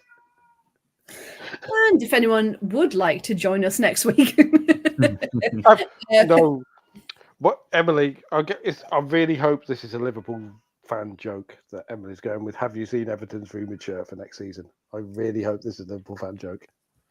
I'm gonna guess it's blue. Like, that's the thing. Well, someone's apparently leaked the Villa shirts for next season. Someone leaked on that Villa shirt. That's why the colours have run. Yeah. Oh dear. It's like when you spill lemon juice on something and it makes it stain. Oh, Kelly Gags come back. Kelly Gags. Kelly Gags. Does she? Correct. She lifts this sub cup. Oh no! Right. Well, that is our cue to go before things get any dire. We can't come back from it. Now I've just realised our show graphics aren't here. Hang on. Again, this isn't our new one, unfortunately, because the new one is still vertical rather than horizontal. So, but do come and join us. We know most of you do already. Like, share, follow, subscribe, everything you can, and you do get involved with us on Twitter and across social media, which we absolutely love, so we can only ever say thank you for that. However, we do have 4 shows now across the week. We've got our non-league show, we've got lower league, we've got the women's football show, and we've got the Premier League show as well. So there is a show for literally everyone, and whichever football that you are involved with. Now, the best places to follow us are the following. So Twitter, Absolute Ball Pod, we're very active on there, and on Blue Sky as well at Absolute Football. YouTube, of course, where most of you are watching at Absolute Football Podcast. And remember, you can subscribe to being a member And some of you have in the chat already. I know Graham has, I know Sean has. And you get these cool little emojis, and it comes up that you remember. And if you do that, it helps us bring you more content. So if you are interested, give that a little click to find out more. On Twitch, Absolute Football Podcast, TikTok, Absolute Football Pod, Instagram, Absolute Football Podcast with an underscore. We've mentioned Blue Sky, and Facebook, the Absolute Football Podcast as well. And as Graham is rightly demonstrating in the chat as well. So we do hope that you like those ones. Now, thank you very much both for joining me. Danny, where can people find more of you, please? Just there. I don't know, right? At Danny Brothers on the Twits / the X, Danny the Brothers on Instagram, and that's about it at the moment. Perfect. Thank you very much. And Paul, where can people find more of you, please? You can find me. Oh, Other way. There we go. It was more the fact you could just kind of see from my nose up. There we go. You can find me not at Justice for Basil. That's the hashtag. At Paul W Radio, and then you add the funny B Sky social thing in the hope that I might post on there at some point. But mostly at Paul W Radio, or Pucktastic with a funny little underscore thing on Instagram as well, if you want to see mostly pictures of my bad attempts at eyeliner and the cat. I mean, that sounds good to me. Yeah, that sounds good. And if you'd like more of me, of course, I'm at Freya T Writes, or at the Whole 115 Yards, posting about some form of football somewhere in the world that I've found a league and a match that I want to share with you all. So thank you so much, as always, and we will be back next Wednesday, where we will know our final WSL results of the 24-25 season. So thank you very much, and we'll see you next time. Good evening.